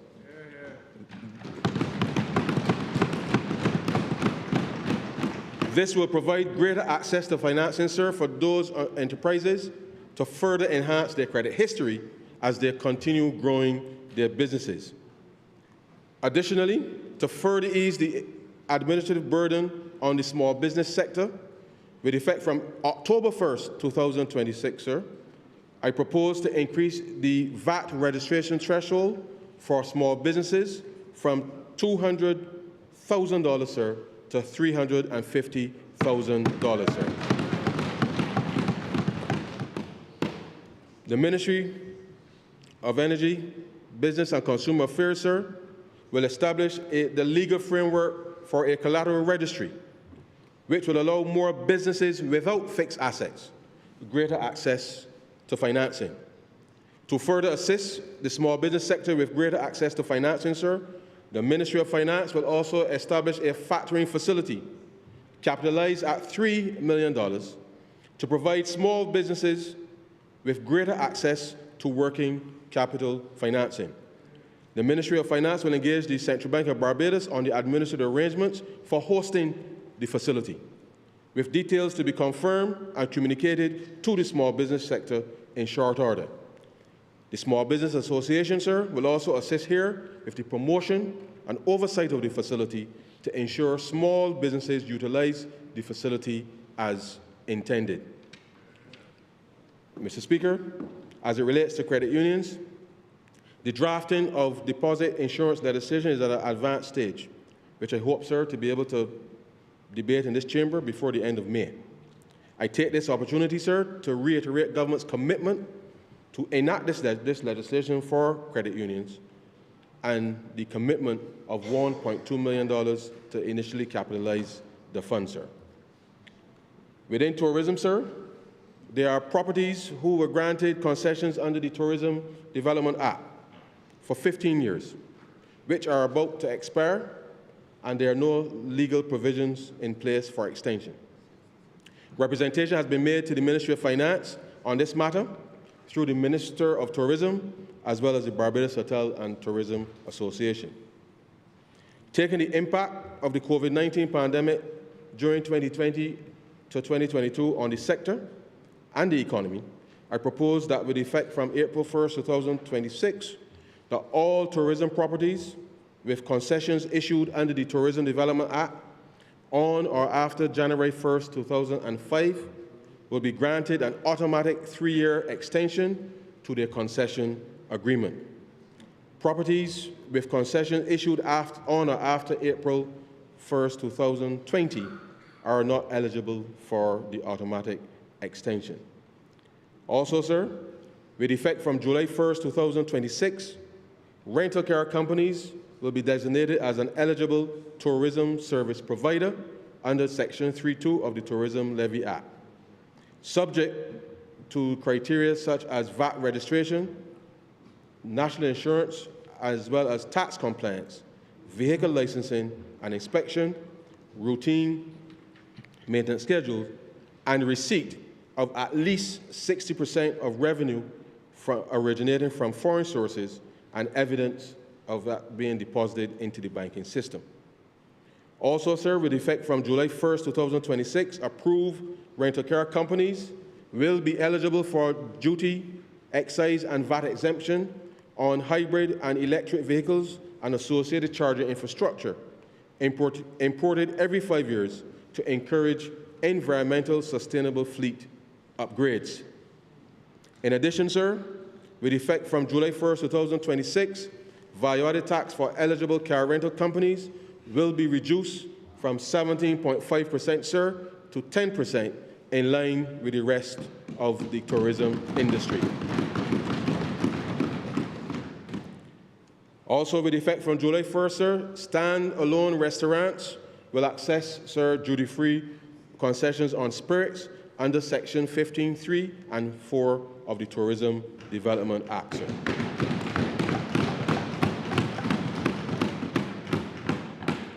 Mr. Speaker, Hurricane Beryl had a significant impact on the maritime sector. The government, through the Bridgetown Port, expended almost $50 million in emergency repairs to the port facilities and the Bridgetown Fishing Harbor. The newly constructed breakwater in the fishing harbor represents significant and essential public capital investment. It does not address the issue of congestion, which will have to be addressed later this year as we explore alternative sites for the construction of a new fishing harbor for Bridgetown. Without offshore impact protection, vessel surge caused by adverse and shifting sea conditions increases the risk of structural damage, emergency repair expenditure, and operational shutdown periods. Even temporary dock closure would halt charter departures, fishing operations, and related supply chain activities. To remedy this situation, sir, the Bridgetown Port will install strategically placed concrete fill protective pylons. These preventative marine fender systems are considerably more cost-effective than structural reconstruction. This measure protects uninterrupted tourism revenue flow and reduces government exposure to emergency capital allocations and insurance claims. This is asset preservation through preventative infrastructural investment.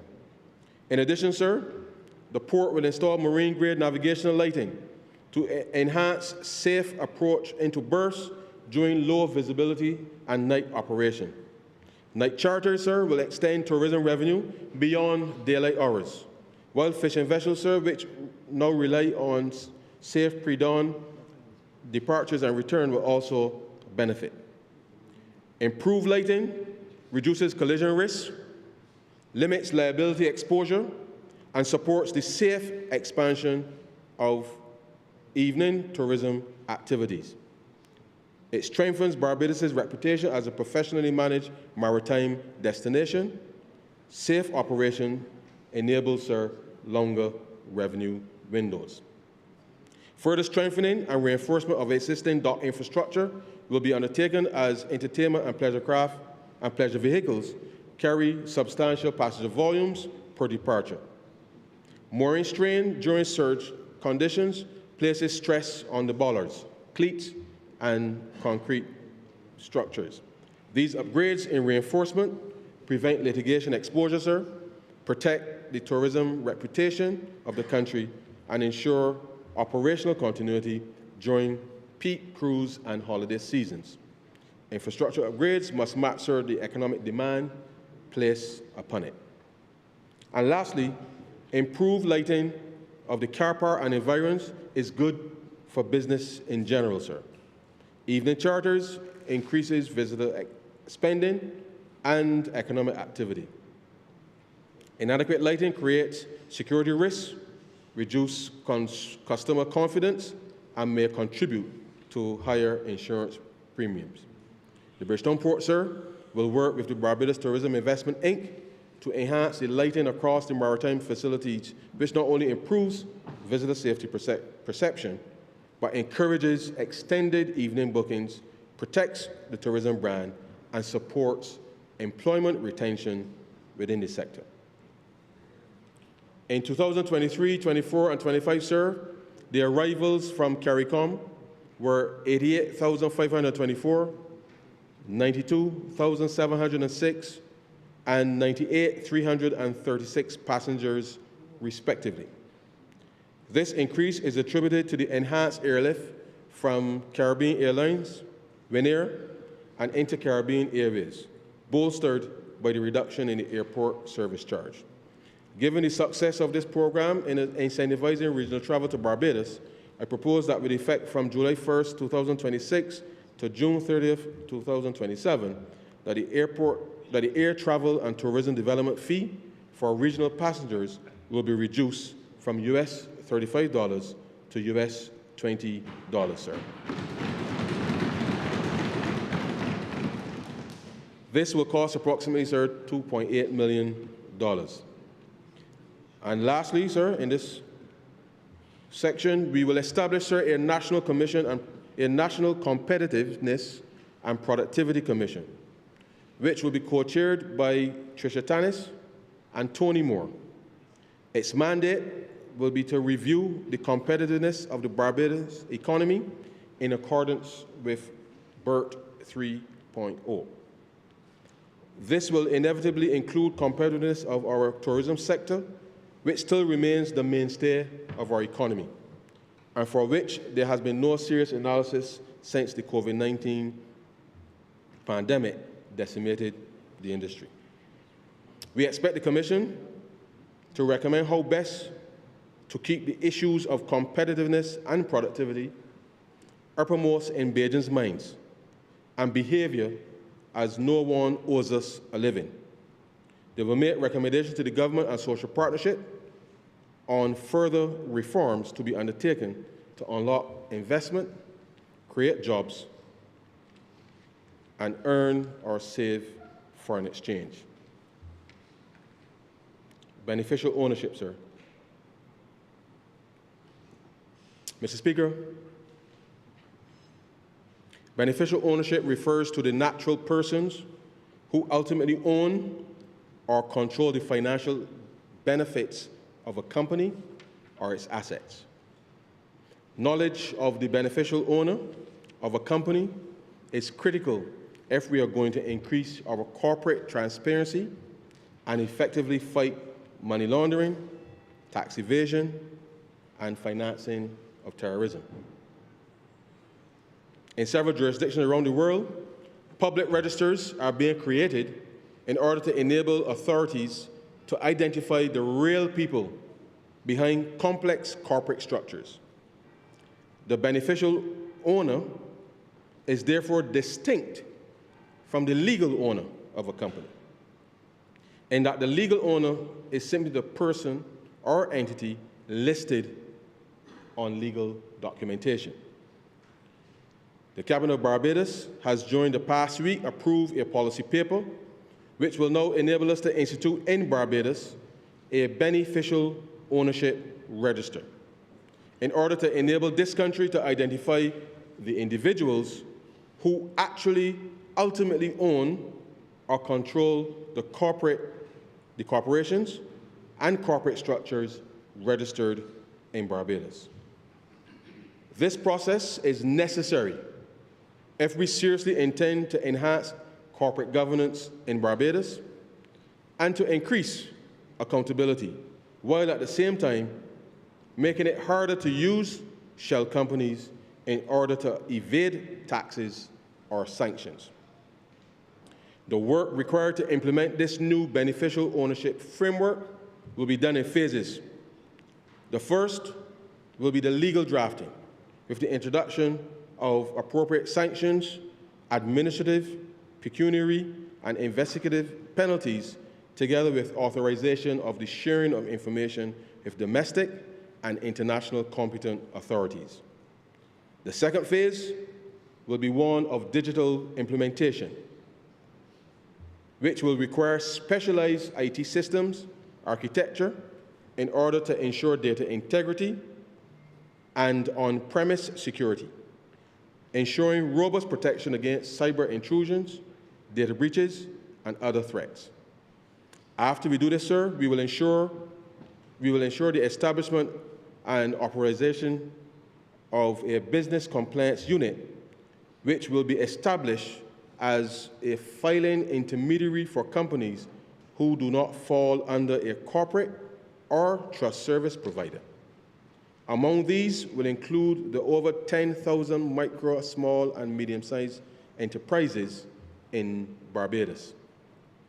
Our target, Mr. Speaker, is for the Barbados Beneficial Ownership Framework to be functional by May 2027. Reindustrialization and the Green Industrialization Gateway Advantage. Mr. Speaker, we celebrate 60 years of independence this year and 5 years as a new republic. Today, we take a decisive step towards building the next chapter of Barbados' economic story. In recent decades, our economy has been anchored by tourism and financial services. These sectors have served us well, and they will continue to be vital to our national prosperity. But the global economy has changed, sir, rapidly, fundamentally, and irreversibly. Artificial intelligence, renewable energy, and advanced manufacturing are reshaping the very nature of wealth creation. New technologies are opening opportunities that were, until very recently, unimaginable for small states. Barbados has always been a nation that punches above its weight. We have done it in diplomacy, and more recently with the Bridgetown Initiative. We've done it in sport with a national hero, the Right Excellent Sir Garfield Sobers. We've done it in culture, sir, with another national hero, the Right Excellent Robin Rihanna Fenty. Now, sir, we must do it in industry.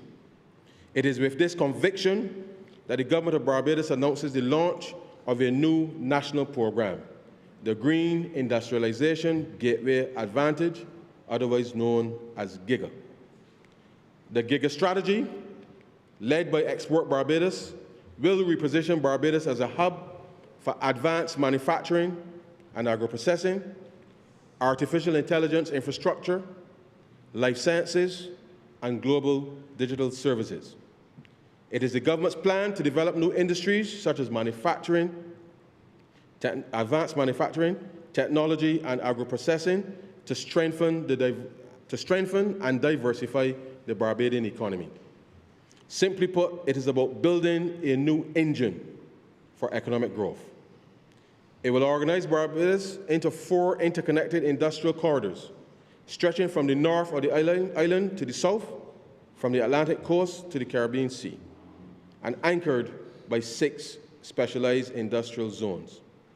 Mr. Speaker, the GIGA strategy will create thousands of new high-value jobs for Barbadians.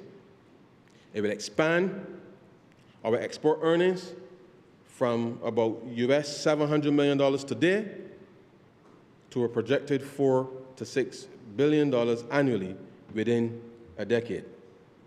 Simultaneously, sir, it will create the industrial sector's contribution, it will increase, the industrial sector's contribution to our GDP from less than 6% today to up to 25% within 10 years.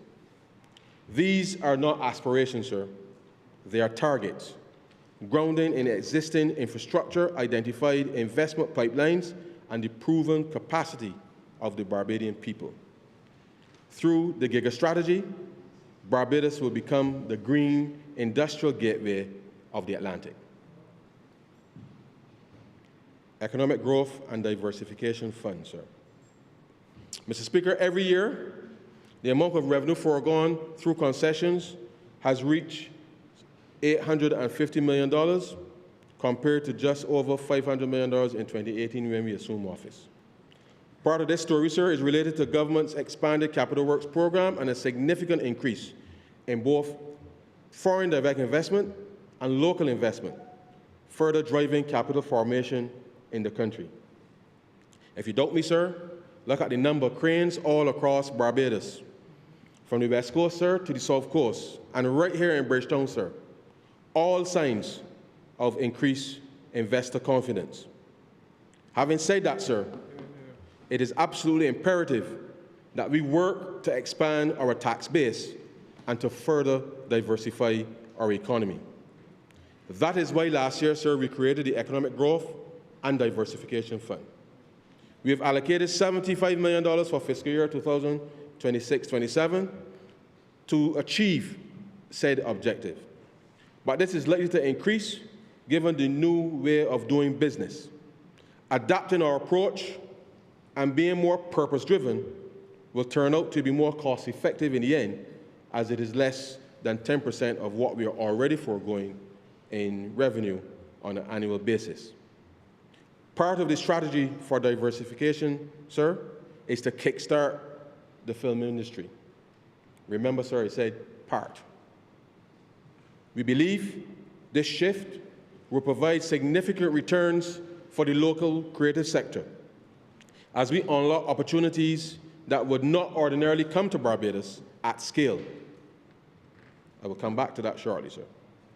Equally, sir, to ensure that our Giga initiatives become a live reality for Barbadians through Invest Barbados and Export Barbados, we will strategically target and pursue companies in remote worker and digital services, advanced manufacturing, sir, pharmaceuticals and life sciences, food processing and agri-industry, and infrastructure services. Mr. Speaker, the government also believes that Barbados must claim its space in the global creative economy. Across the world, countries that attract film and television production do so through carefully structured incentives that allow producers to recover a portion of their local spending. These incentives encourage companies to spend in the host country on accommodation, transport, services, local labor, and creative talent, allowing that expenditure, sir, to circulate throughout the domestic economy. Barbados will therefore move to establish a competitive film production framework designed to attract international productions whilst ensuring that Barbadians benefit directly from the industry's growth. Under this regime, productions filming in Barbados will be eligible for tiered cash rebates for up to 25% of qualifying local expenditure, with additional incentives also available which can carry the rebate up to 40%. Productions that hire Barbadian professionals or partner with local producers will qualify for a cultural practitioner's top-up, while productions that highlight Barbados' heritage, landmarks, and national symbols may benefit from a cultural contribution top-up. In this way, when Barbados hosts a production, it becomes more than a location. It becomes a place where skills are developed, talent is discovered, and our stories and culture are shared with the world. Mr. Speaker, I am pleased to report that even before the full regime is operationalized, Invest Barbados is already processing requests for 2 major international productions that will bring significant economic activity to the island and place Barbados before a global audience. These productions will generate opportunities for our technicians, creatives, service providers, and entrepreneurs, while strengthening the Film in Barbados brand in international markets. As part of our broad strategy to position Barbados as a regional center for film and creative industries, government will move to establish a Barbados Film Festival in partnership with an international organization, with the first edition planned for November 2026. This initiative will focus on films from the African and Caribbean diaspora globally. It forms part of our wider effort to build a sustainable ecosystem for creative production in Barbados, one that expands opportunities for Barbadian talent while strengthening tourism, investment, and cultural industries across our economy. The funds for the Barbados Film Festival are already in the estimates for 2026-27. I now turn to labor skills and the digital economy, sir. The National Growth Council commissioned a labor skills assessment for the digital economy in Barbados, which was conducted, sir, by the Inter-American Development Bank. The results showed that, on average, 47.2% of workers across all occupations lack at least some of the digital skills required for their roles, indicating a substantial internal digital skills gap. The findings also reveal, sir, that 80% of firms interviewed indicated that their non-ICT staff, which is information and communication technology staff, need to strengthen their digital competencies. Among those that reported such a need, an average of 70% of staff were estimated to require upskilling, reinforcing the presence of a substantial internal digital skills gap, particularly among individuals in non-digitally oriented occupations who nonetheless rely on digital tools to perform their daily tasks. The results, sir, also indicate that data management and analysis skills were the most frequently cited area for improvement, with 70% of organizations reporting that it would be useful for their staff to enhance their proficiency in this domain. Basic digital security, sir, was also highlighted by 50% of firms, while 55% of respondents identified a need for staff upskilling in generative artificial intelligence tools. There are a lot more nuggets in the report, sir, but I think you get the message.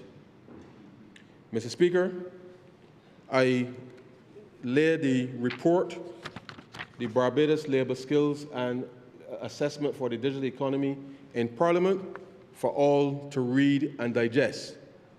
The report, sir, makes 6 recommendations, and I obviously can't go into all, but 1, strengthening basic and intermediate digital skills among existing workers. 2, improving the alignment and relevance of the training ecosystem. 3, supporting firms in adopting advanced technologies. 4, improving matching for digital roles. 5, balancing the supply of advanced digital skills with labor market demand.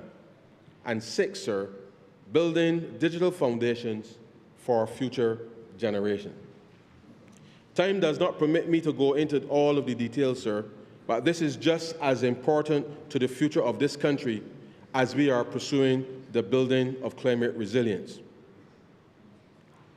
Mr. Speaker, we will repurpose the retraining account of the National Insurance and Social Security Service Board, which currently has a balance of $3.1 million, to start addressing the digital skills gap across the workforce. To urgently address the digital skills gap, we will expand the approved training entities to include the National Transformation Initiative, the Barbados Workers Union Labour College, the National Public Workers Academy, and the Barbados Community College to engage both the private and public sector agencies and companies. Mr. Speaker, this expansion of approved training institutions is part of a deliberate national effort to prepare Barbadians for the economy that is unfolding right before our very eyes. Recent analysis shows that nearly 80% of firms believe that their non-ICT staff need stronger digital competencies. And within those firms, an estimated 70% of workers require some level of digital upskilling. Mr. Speaker, this is about more than digitization alone. It is about ensuring that our people are ready for the green transition that is now reshaping economies, industries, and jobs across the world. In other words, sir, the digital revolution is already here, and we must ensure that Barbadians are not spectators to it, but participants and leaders within it. The message I send today to employers is clear, sir. Workers must become more confident in managing and analyzing data, in protecting digital systems, and in using new tools such as generative AI that are rapidly transforming the way businesses operate. These are not skills for a distant future, sir. They are skills required for today's workplace. And if Barbados is to compete, innovate, and thrive, we must make it easier, faster, and more accessible for our people to acquire them. That is why the inclusion of the National Transformation Initiative, the Barbados Workers Union Labour College, the Public Workers Academy of the National Union of Public Workers, and the Barbados Community College is so important. These institutions already sit at the intersection of learning, labor, and national development. By expanding the network of approved training entities, we are creating a powerful partnership between government, labor, and education to accelerate the digital readiness of our workforce for a more digital and greener economy. Mr. Speaker, this is how we ensure that the Barbadian worker remains adaptable, empowered, and fully equipped to succeed in a modern economy.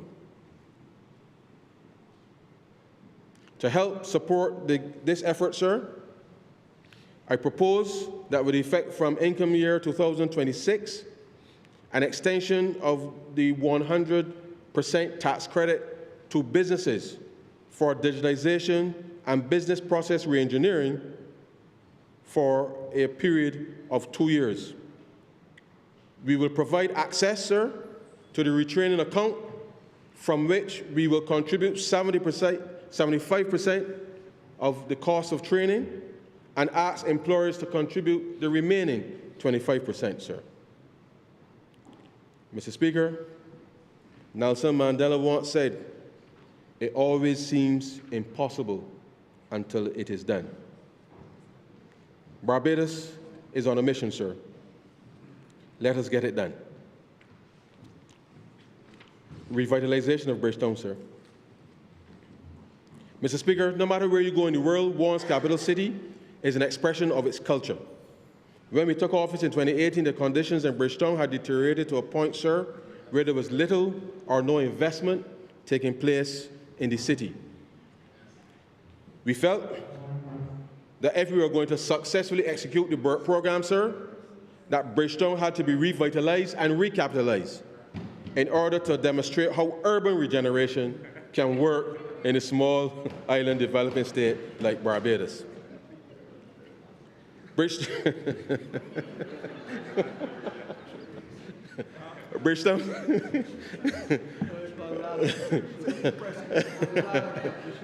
Bridgetown, sir. Bridgetown, sir, will celebrate 400 years of its establishment in 2028. And therefore, we must pivot, sir, and reestablish our capital city as the heritage capital of the Caribbean, a regional hub, a regional business and financial hub, home for Bajans and visitors alike, and a cultural and culinary destination.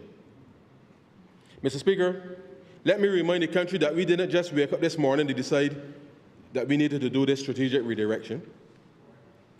In spite of being in an IMF program, sir, we prioritized the improvement of some of the public infrastructure in Bridgetown.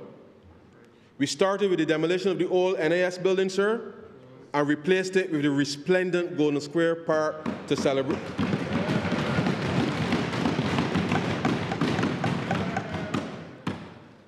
Which celebrates, sir, the 1937 disturbances, which ushered in a new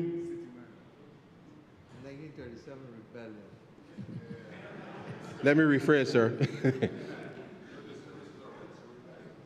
We started with the demolition of the old NAS building, replaced it with the resplendent Golden Square Park, sir, to celebrate the 1937 rebellion, which ushered in a new era of social and economic development in Barbados. The upgrade of the Fairchild Street Market, sir, has been completed. Notwithstanding, sir, and this is important, Very important. Notwithstanding, sir, the absence of locks on your head, sir,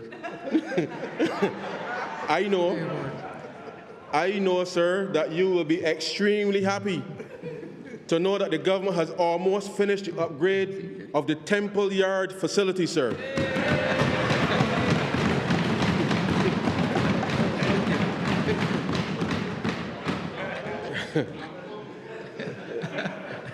Where for decades, sir, our Rastafari community operated without access to running water, and in conditions, sir, not befitting of their struggle to demonstrate true freedom from Babylon's system, sir.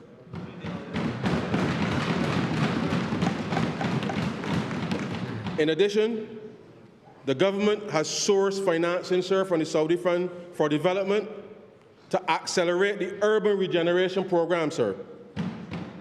The revitalization exercise in Bridgetown and the greater Bridgetown area will focus on inner city, low to medium income neighborhoods, such as Cat's Castle, Greenfield, Nelson and Wellington Street, sir, Chapman Lane, and its environs, the boundaries of President Kennedy Drive, Westbury Road, Baxter's Road, and Mason Hall Street, sir. It would also include areas from Tudor Street to the Delaware Clinic and Gemmett's Lane, sir, to the Bayland. Phase 1 will cover Chapman Lane and its environs. Phase 2, Tudor Street to Gemmett's Lane. And Phase 3 will cover Delaware Clinic to Gemmett's Lane, Gemmett's Lane to Bayland. This cumulative increase in public investment, sir, has spurred the confidence within the private sector, and we are seeing the new investment across Bridgetown. The African Export-Import Bank, sir, will establish its headquarters, an international trade center and hotel at Gemmett's Lane, sir, and as part of the planning obligations, will put $7 million Barbados dollars into the Urban Development Fund to assist with the upgrade of the the upgrades of the housing, accommodation, and public infrastructure in the adjacent communities of Cromamere Street and its environs, sir.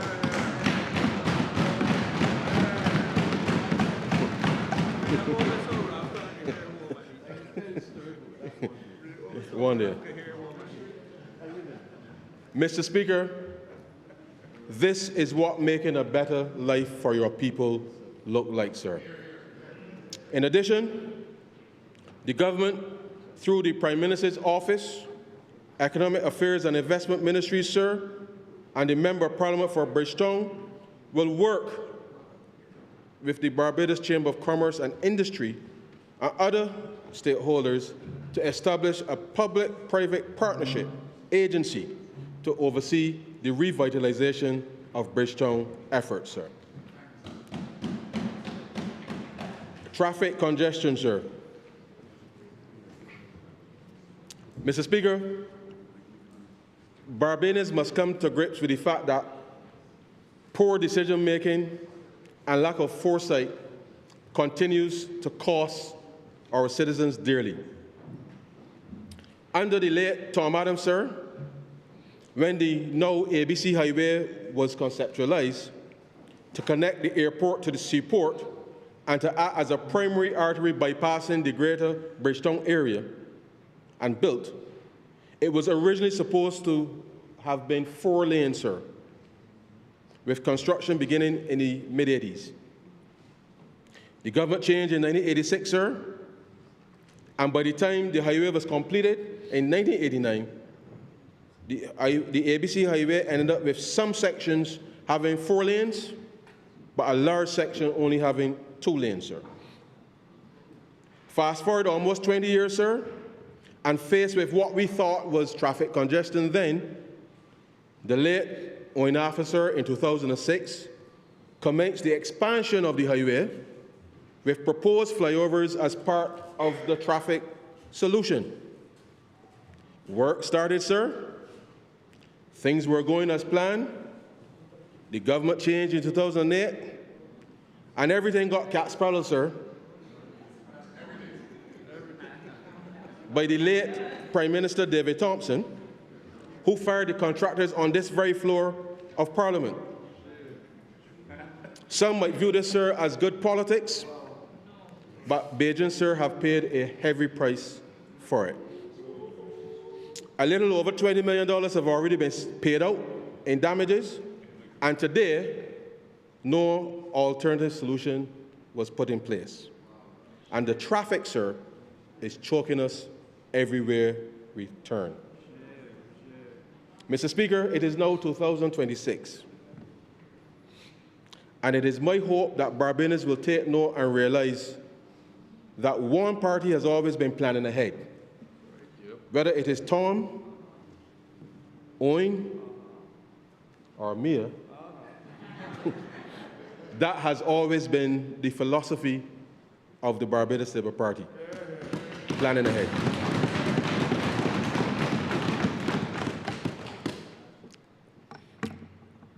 With that in mind, sir, the Ministry of Transport and Works will commence a national consultation on traffic, starting on Monday, March 23rd at Dighton Griffith Secondary School, sir, Kingston in Christchurch, and I will be there. Wednesday, March 25th at Princess Margaret Secondary School, 6 Roads in St. Philip, sir. Monday, March 30th at the St. Michael's School, Marindales Road, St. Michael's, sir. And Wednesday, April 1st at the Alexandra School, Spikestown, St. Peter, sir. All meetings, sir, start at 6:30, and members of the public are invited. Mr. Speaker, last Thursday, the Cabinet of Barbados agreed to re-engage the original company, who has already done all of the design work on the path forward for the construction of overpasses. Additionally, sir, we will start the planning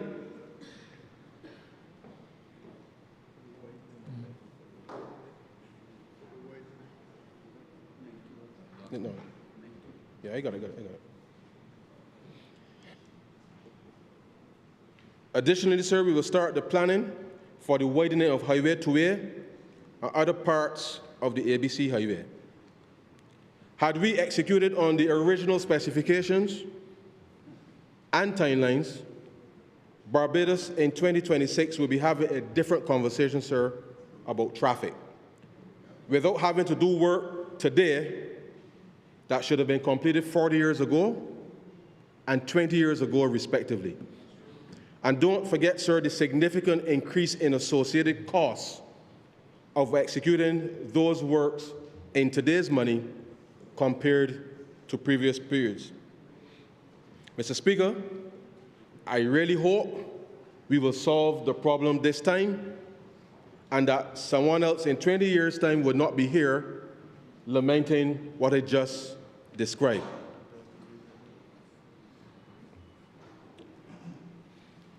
De-risking mortgages, sir, for low-income earners. Mr. Speaker, this government is fully committed to the fulfillment of home ownership and enfranchisement in Barbados. Over the course of the next few months, our efforts will focus on the key underwriting practices to unlock this segment of the housing market, outlined as follows. We'll be looking at alternative credit assessment, sir, flexible debt-to-income ratios, down payment assistance programs, subsidized interest rates, extended loan terms, sir, and home ownership counseling and education. Some combination of the above, sir, along with cooperation and discipline, will see more Barbadians, sir, getting on the property ladder. Special needs, sir. Mr. Speaker, this government's record with respect to persons with disabilities has been strong, especially in the midst of the crises we have faced. We come to work to ensure that the acute vulnerabilities facing this segment of our population can be systematically addressed. We strive to make Barbados more accessible in every respect.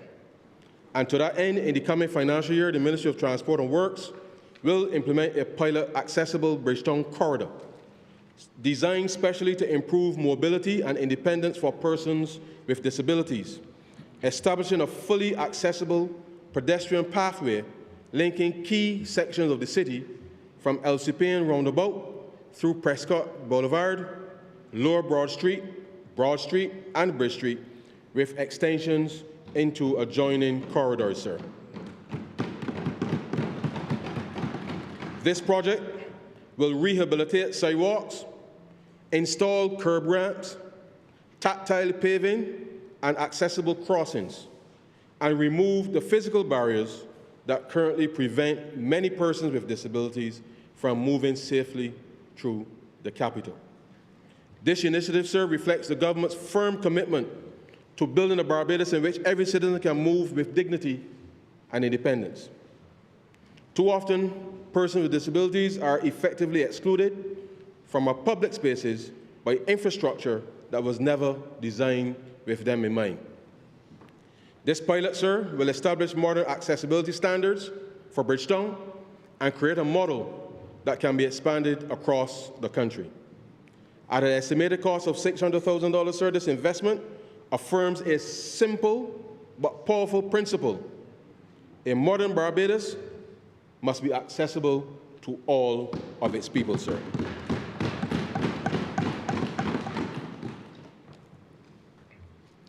In keeping with our commitment to protect the vulnerable, sir, effective April 1st, 2026, the cost of living cash credit for all recipients of the special needs grant, children or adults, sir, will receive $100 per month, paid for 12 months, sir.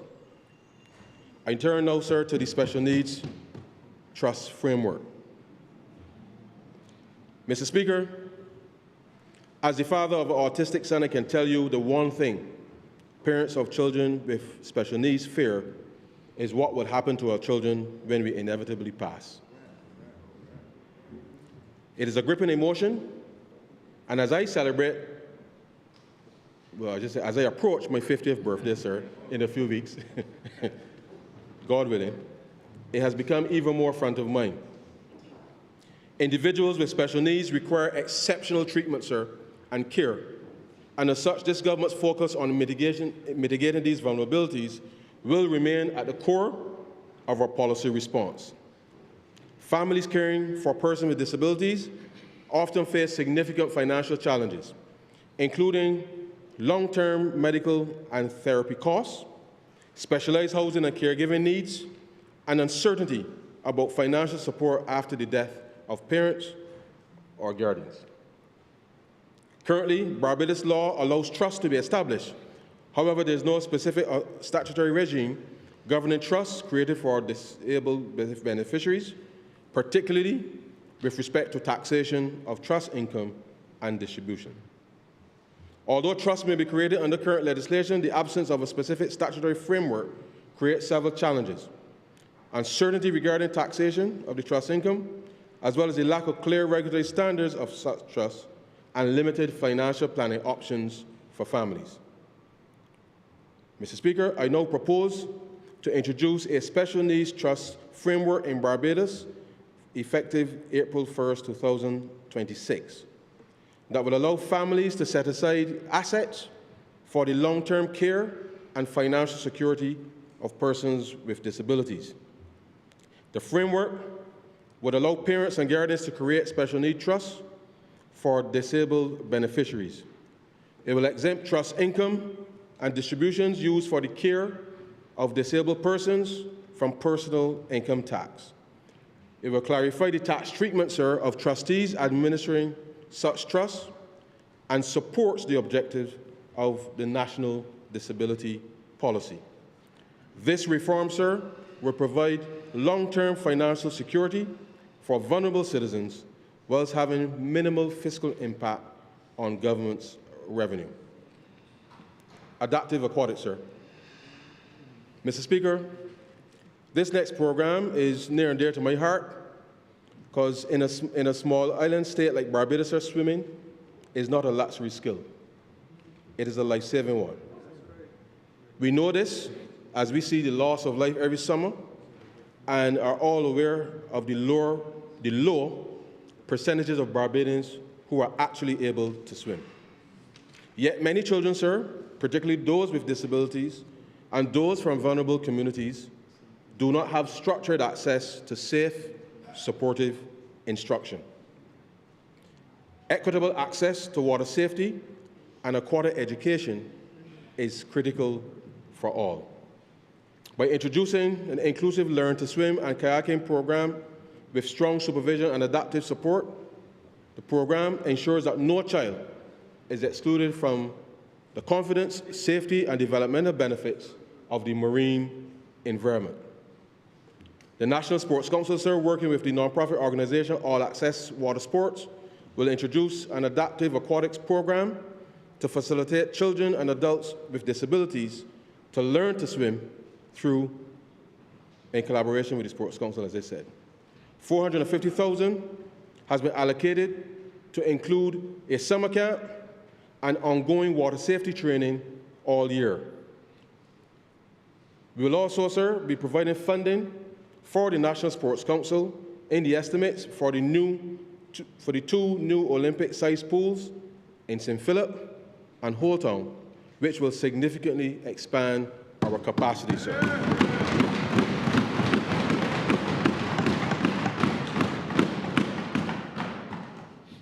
Mr. Speaker, you will recall that from June 1st, 2025, we extended the maternity leave provision for mothers from 12 weeks to 14 weeks for single births, and to 17 weeks for multiple births. We are conscious of the additional expenditure multiple births can have on families and the income early on.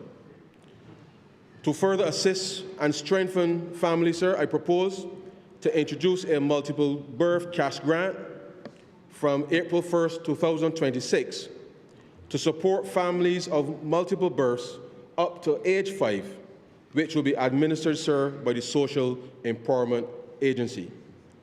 The grant, sir, payable to these families is as follows, sir.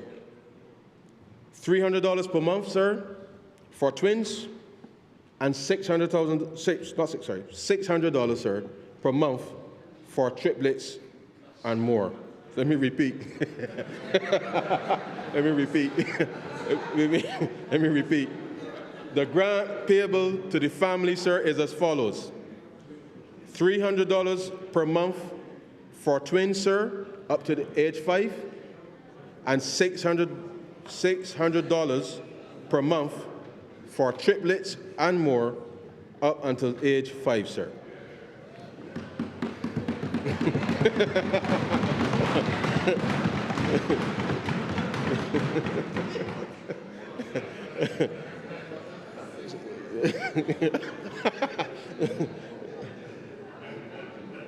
Let me be clear, sir. Let me be clear, sir. This does not apply to those gentlemen who may be lucky enough, sir.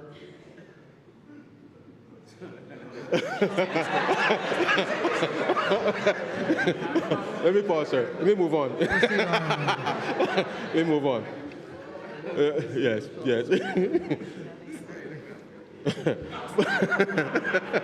Families, sir.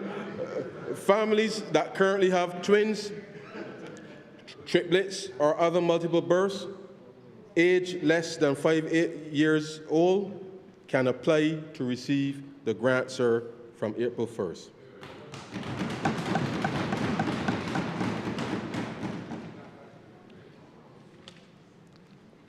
No means testing, sir, is required to access the multiple birth cash grant, sir.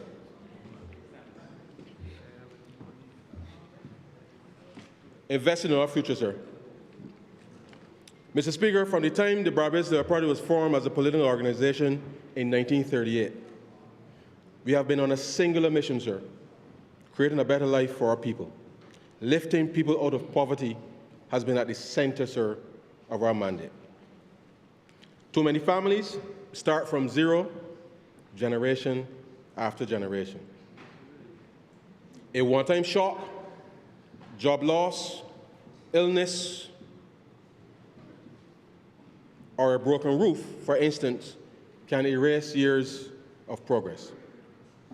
A universal birthright creates a baseline asset, sir, that cannot be taken away by bad luck or lack of opportunity. The Barbados Labour Party believes that we must reduce inequality without dividing the country. This is not a program that labels or stigmatizes. It is a national standard to which we must aspire as a republic where every Bajan child deserves a chance to thrive. With this ethos in mind, sir, I propose to establish the Barbados Republic Child Wealth Fund, which will fund a one-time birthright investment, sir, of Barbados $5,000, which will be held in trust for every child born in Barbados on or after November 30th, 2021, sir.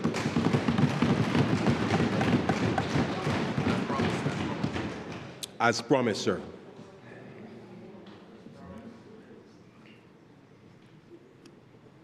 But even more than the promise, sir, in the estimates of revenue and expenditure for 26-27, we have set aside an estimated $52.1 million, sir, to cover those born between November 30th, 2021 and the end of the financial year, sir.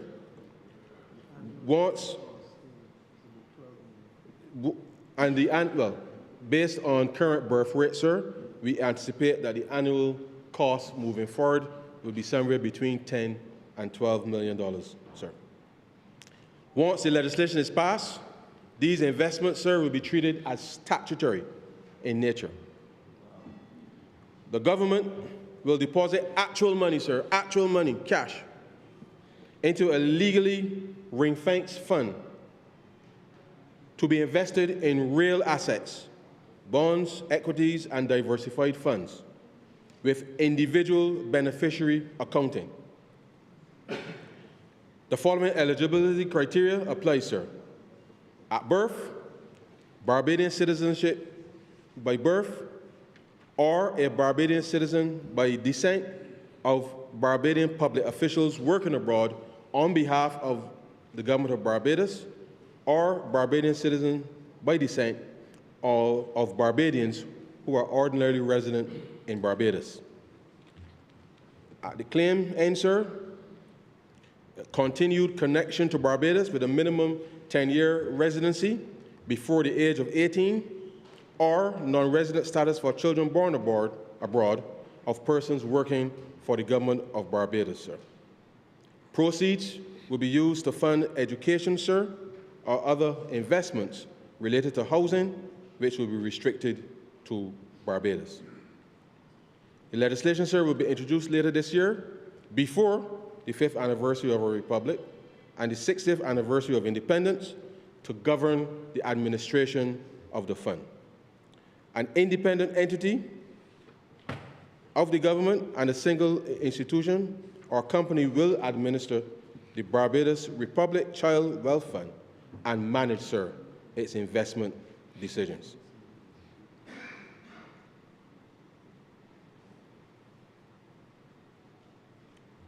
Conclusion, sir.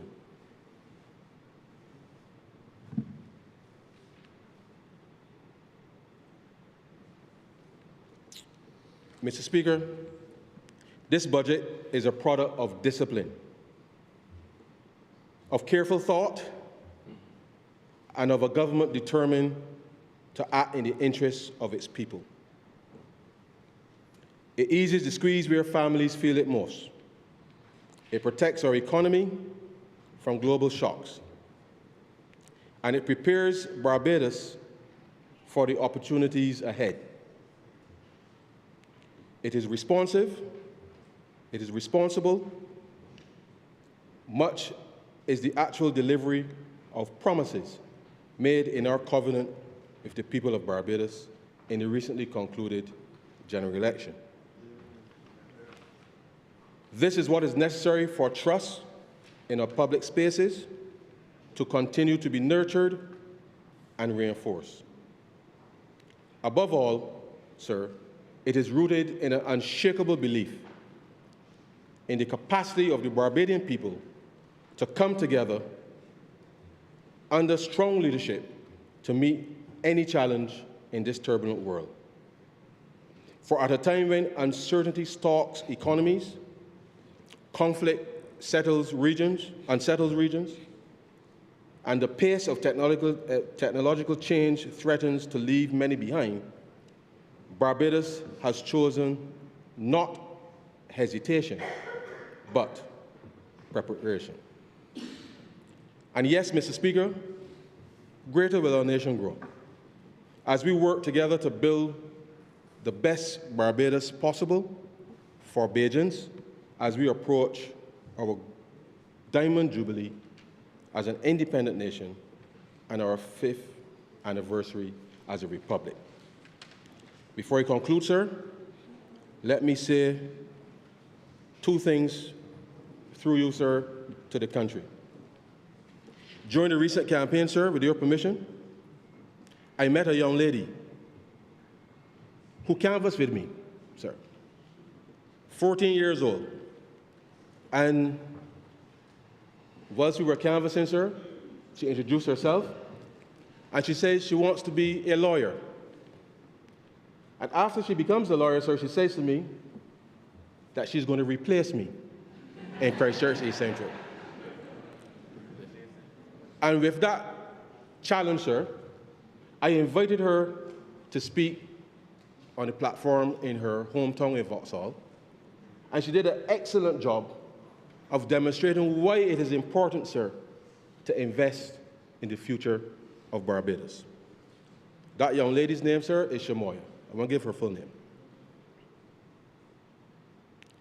On March 3rd, sir, with your permission, I'll read from my phone. I received a message on Instagram. And if most people know that I really don't do a lot on Instagram, I use WhatsApp, but I received a message on Instagram. And I shall read it with your permission, sir. Good afternoon, Honourable Ryan Strong. This is March 3rd at 4:05. My name is Faith, and I am a proud 15-year-old Barbadian student. with big dreams for my future, sir. While I haven't always performed at my best in school, I have grown, learned from my experiences, and I am now fully determined to improve and reach my goals. I am excited about becoming the best version of myself and contributing positively to our country. I would truly appreciate any information about youth programs, mentorship opportunities, or educational initiatives that could help me continue learning and developing my skills. Thank you so much for your time and for your continued support of young people in Barbados. I don't remember what I was doing on March 3rd, but I saw the message, and on the March 7th, I was able to respond. Hi, Faith. Thank you for writing to me. I am really glad you did. First, I want you to know that there's nothing unusual about figuring things out along the way. Many of us didn't get everything right in school the first time either. What matters most is the decision you have made to push yourself and to become better. That says a lot about you. It takes courage to send a message like this and ask for guidance. I respect that. There are a few youth programs or opportunities that may be helpful to you, and I'll be happy to make sure you get that information. And I told her to send me a WhatsApp, and we will connect and walk you through what's available. Keep believing in yourself and keep putting in the effort. You're only 15, which means your story is still being written. I'm wishing you the very best as you keep moving forward. She sent me the WhatsApp, sir, and the first thing I told her, if you're going to communicate with me, I need your parents' permission, because you're a minor. She sent me her mother's telephone number. I spoke with her mother and explained to her what we will do. And her mother gave me permission to read that out here this afternoon. So I'm saying to all young people here this evening, sir, who may be out there feeling unsure of themselves, I want every young person in Barbados to know, sir, that there's a place in this world for them.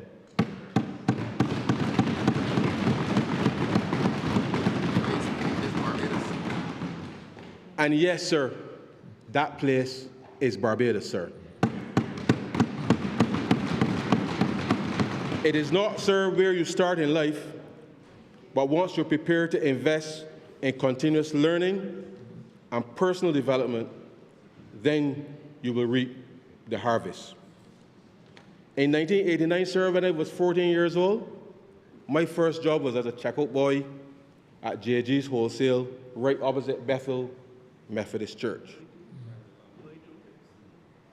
I earned, sir, a princely sum of $125 a week, which for a schoolboy is a lot of money in 1989, sir. But every week, sir, I would give my grandmother every cent of that $125. And I would live off, sir, the monies that the people would give me when they took the tips for taking their groceries either to the Fairtrade Street bus stand or all the way down, sir, to the Lower Green. Perhaps, sir, that's where the fiscal discipline started. When I was at Upper Sixth, sir, I was a merchandiser at Budge Boy at the top of Deacons Road, sir. And I would work from 11 p.m. to 5 a.m. in the morning, packing shelves on Thursdays and Fridays, sir, so that the weekend shopping will take place because there were no Sunday openings, sir, at that time. And I say to the young people, I started there across the way, and now this evening, sir, I'm here in this Parliament as the Minister of Finance of Barbados.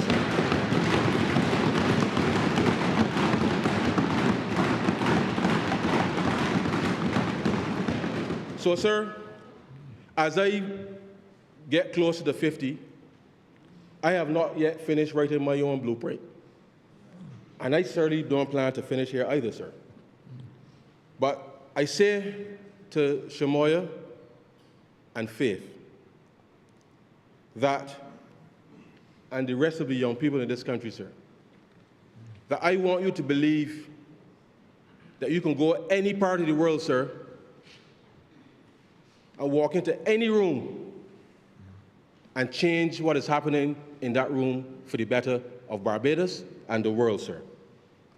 And so I will respond, sir, to the President's challenge with respect to mentorship. And I will offer, with the parents' permission, sir, a summer internship with the Ministry of Finance, should they agree, to ensure that we do right by the young people of this country, sir.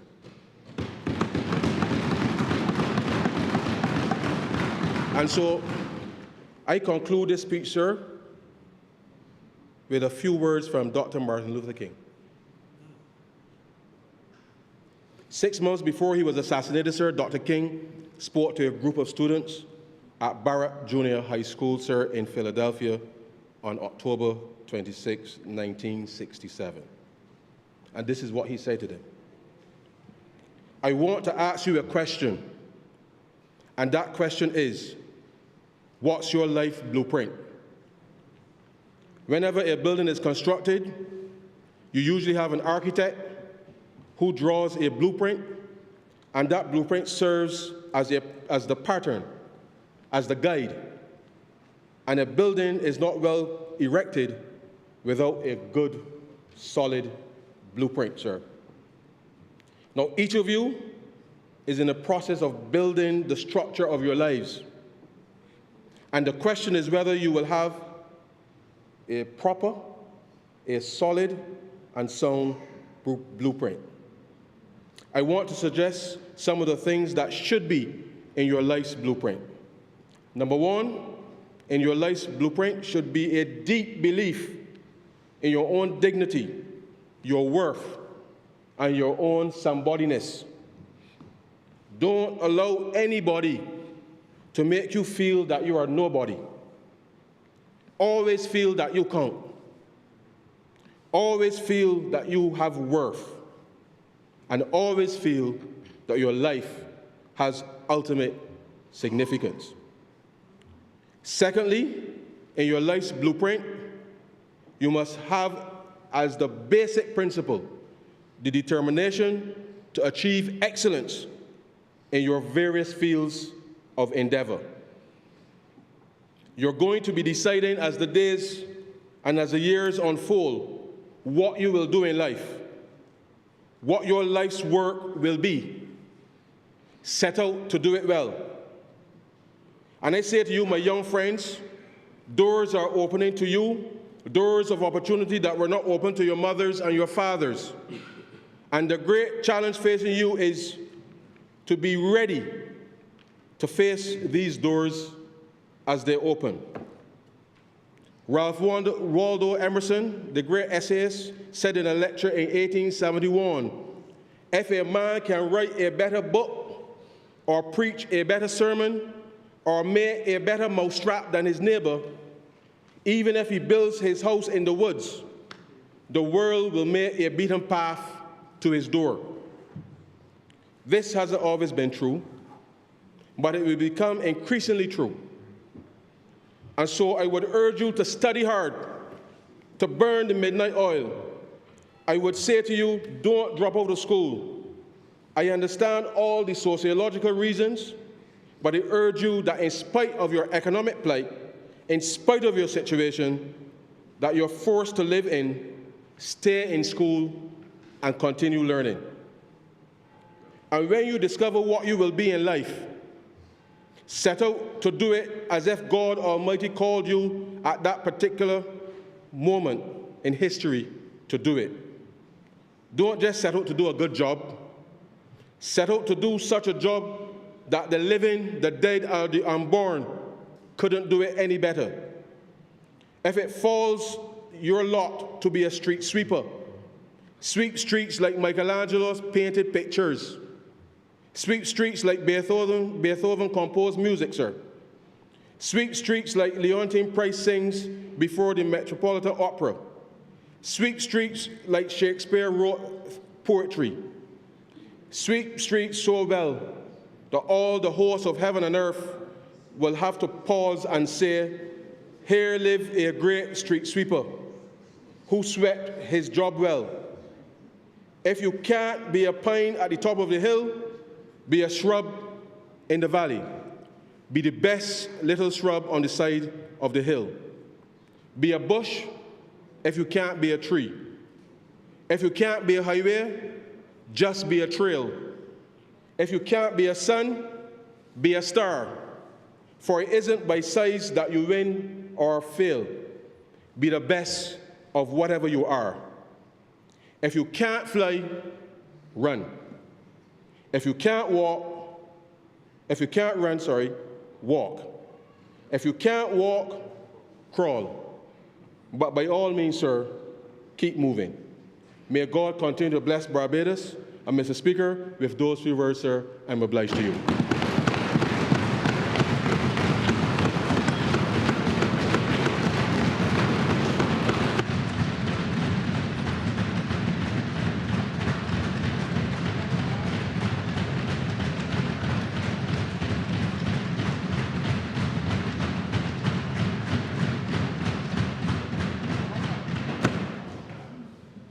Mr. Speaker, I beg to move that this bill be read a second time. Honourable Leader of Government Business. Thank you, Mr. Speaker. In a very unprecedented ending to this evening, we will close. We will suspend until tomorrow morning at 9:30 a.m. I will repeat that for the benefit of all members. 9:30 a.m. promptly on the 17th of March, 2026. The question is that this honourable chamber be suspended until Tuesday, the 17th day of March, 2026 at 9:30 a.m. in the forenoon. All those honourable members in favor, please say aye. Those against, please say no. Me think the ayes have it. This honourable chamber stands suspended until Tuesday, the 17th day of March, 2026 at 9:30 a.m. in the forenoon.